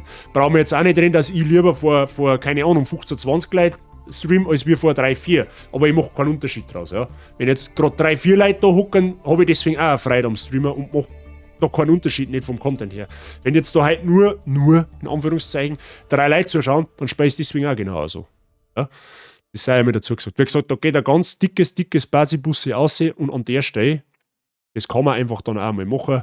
Gibt ein paar Herzl und ein paar Hypes von mir. Das geht an die Bazi-Gang. Vielen Dank dafür. Okay? So. Nicht geschimpft, das klappt nur. Genauso ist. Genauso ist. Wenn sich keiner beschwert, geht davor aus, es passt ist. Und wenn euch es passt, dann mache ich was richtig. Und wenn ich was richtig mache, dann gefällt es euch. Und wenn es euch gefällt, Win-Win-Situation. Okay. So, Freunde. Genug gelabert. Erstens einmal nochmal danke fürs Zuschauen heute. Hat mich wahnsinnig gefreut, dass wieder so viele Leute da sind. Ich glaube, dass einige da waren heute. Genau, nächster Stream, wie gesagt, haben wir gerade gesagt. Werde ich dann ankündigen, wenn ich es weiß, genau wann. Ja, jetzt schauen wir mal, wer live ist. Wer ist denn live? Das ist einmal das Allerwichtigste. Mondkatz, Ecki, Kitten, Fox, Sighting. Au! Ja! Haben wir mir Obergeschubsten im Chat? Oder haben wir mir Anhänger der Obergeschubsten im Chat? Ich glaube schon, oder? Ich glaube schon, dass wir Obergeschubsten im Chat haben. Freunde der Sonne, ich werde ihn jetzt zum Obergeschubsten aus unserer Community entlassen, zum Mr. Saiching. Leute, dort mir bitte einen Gefallen, okay? Der ist kurz vor die 50 Follower. Die braucht dafür einen Affiliate-Status. Wer ihn noch nicht gefollowt hat, bitte lasst sie am Liebe da, okay? Es ist so ein ultra sympathischer Typ. Der ist mindestens genauso gestört drauf wie ich. Der spielt halt Call of Duty Warzone. Ist jetzt vielleicht nicht unbedingt das Spiel, was ich spielen darf, aber ist doch scheißegal. Ist ja mal was anderes. Genau, lasst es Liebe dabei sein, okay? Ausrufezeichen Raid in den Chat. Da kriegt ihr 2 Raid-Commands, einer für Follower, einer für Subscriber. Einfach kopieren, den Command dann. Also jetzt nicht Ausrufezeichen Raid mitkopieren, das ist hoffentlich auch klar, sondern das, was dahinter kommt. Und dann beim Mr. Sideching einfügen, okay? Ausrufezeichen Discord habe ich schon gesagt, kommt auf meinen Server, wer es noch nicht da hat, darf mich freuen. Und genau. Vielen Dank fürs Zuschauen. Ich wünsche euch alle einen schönen Sonntag, ein schönes Restwochenende. Kommt mir bitte gut in die Woche. Bleibt vor allem alle gesund und munter.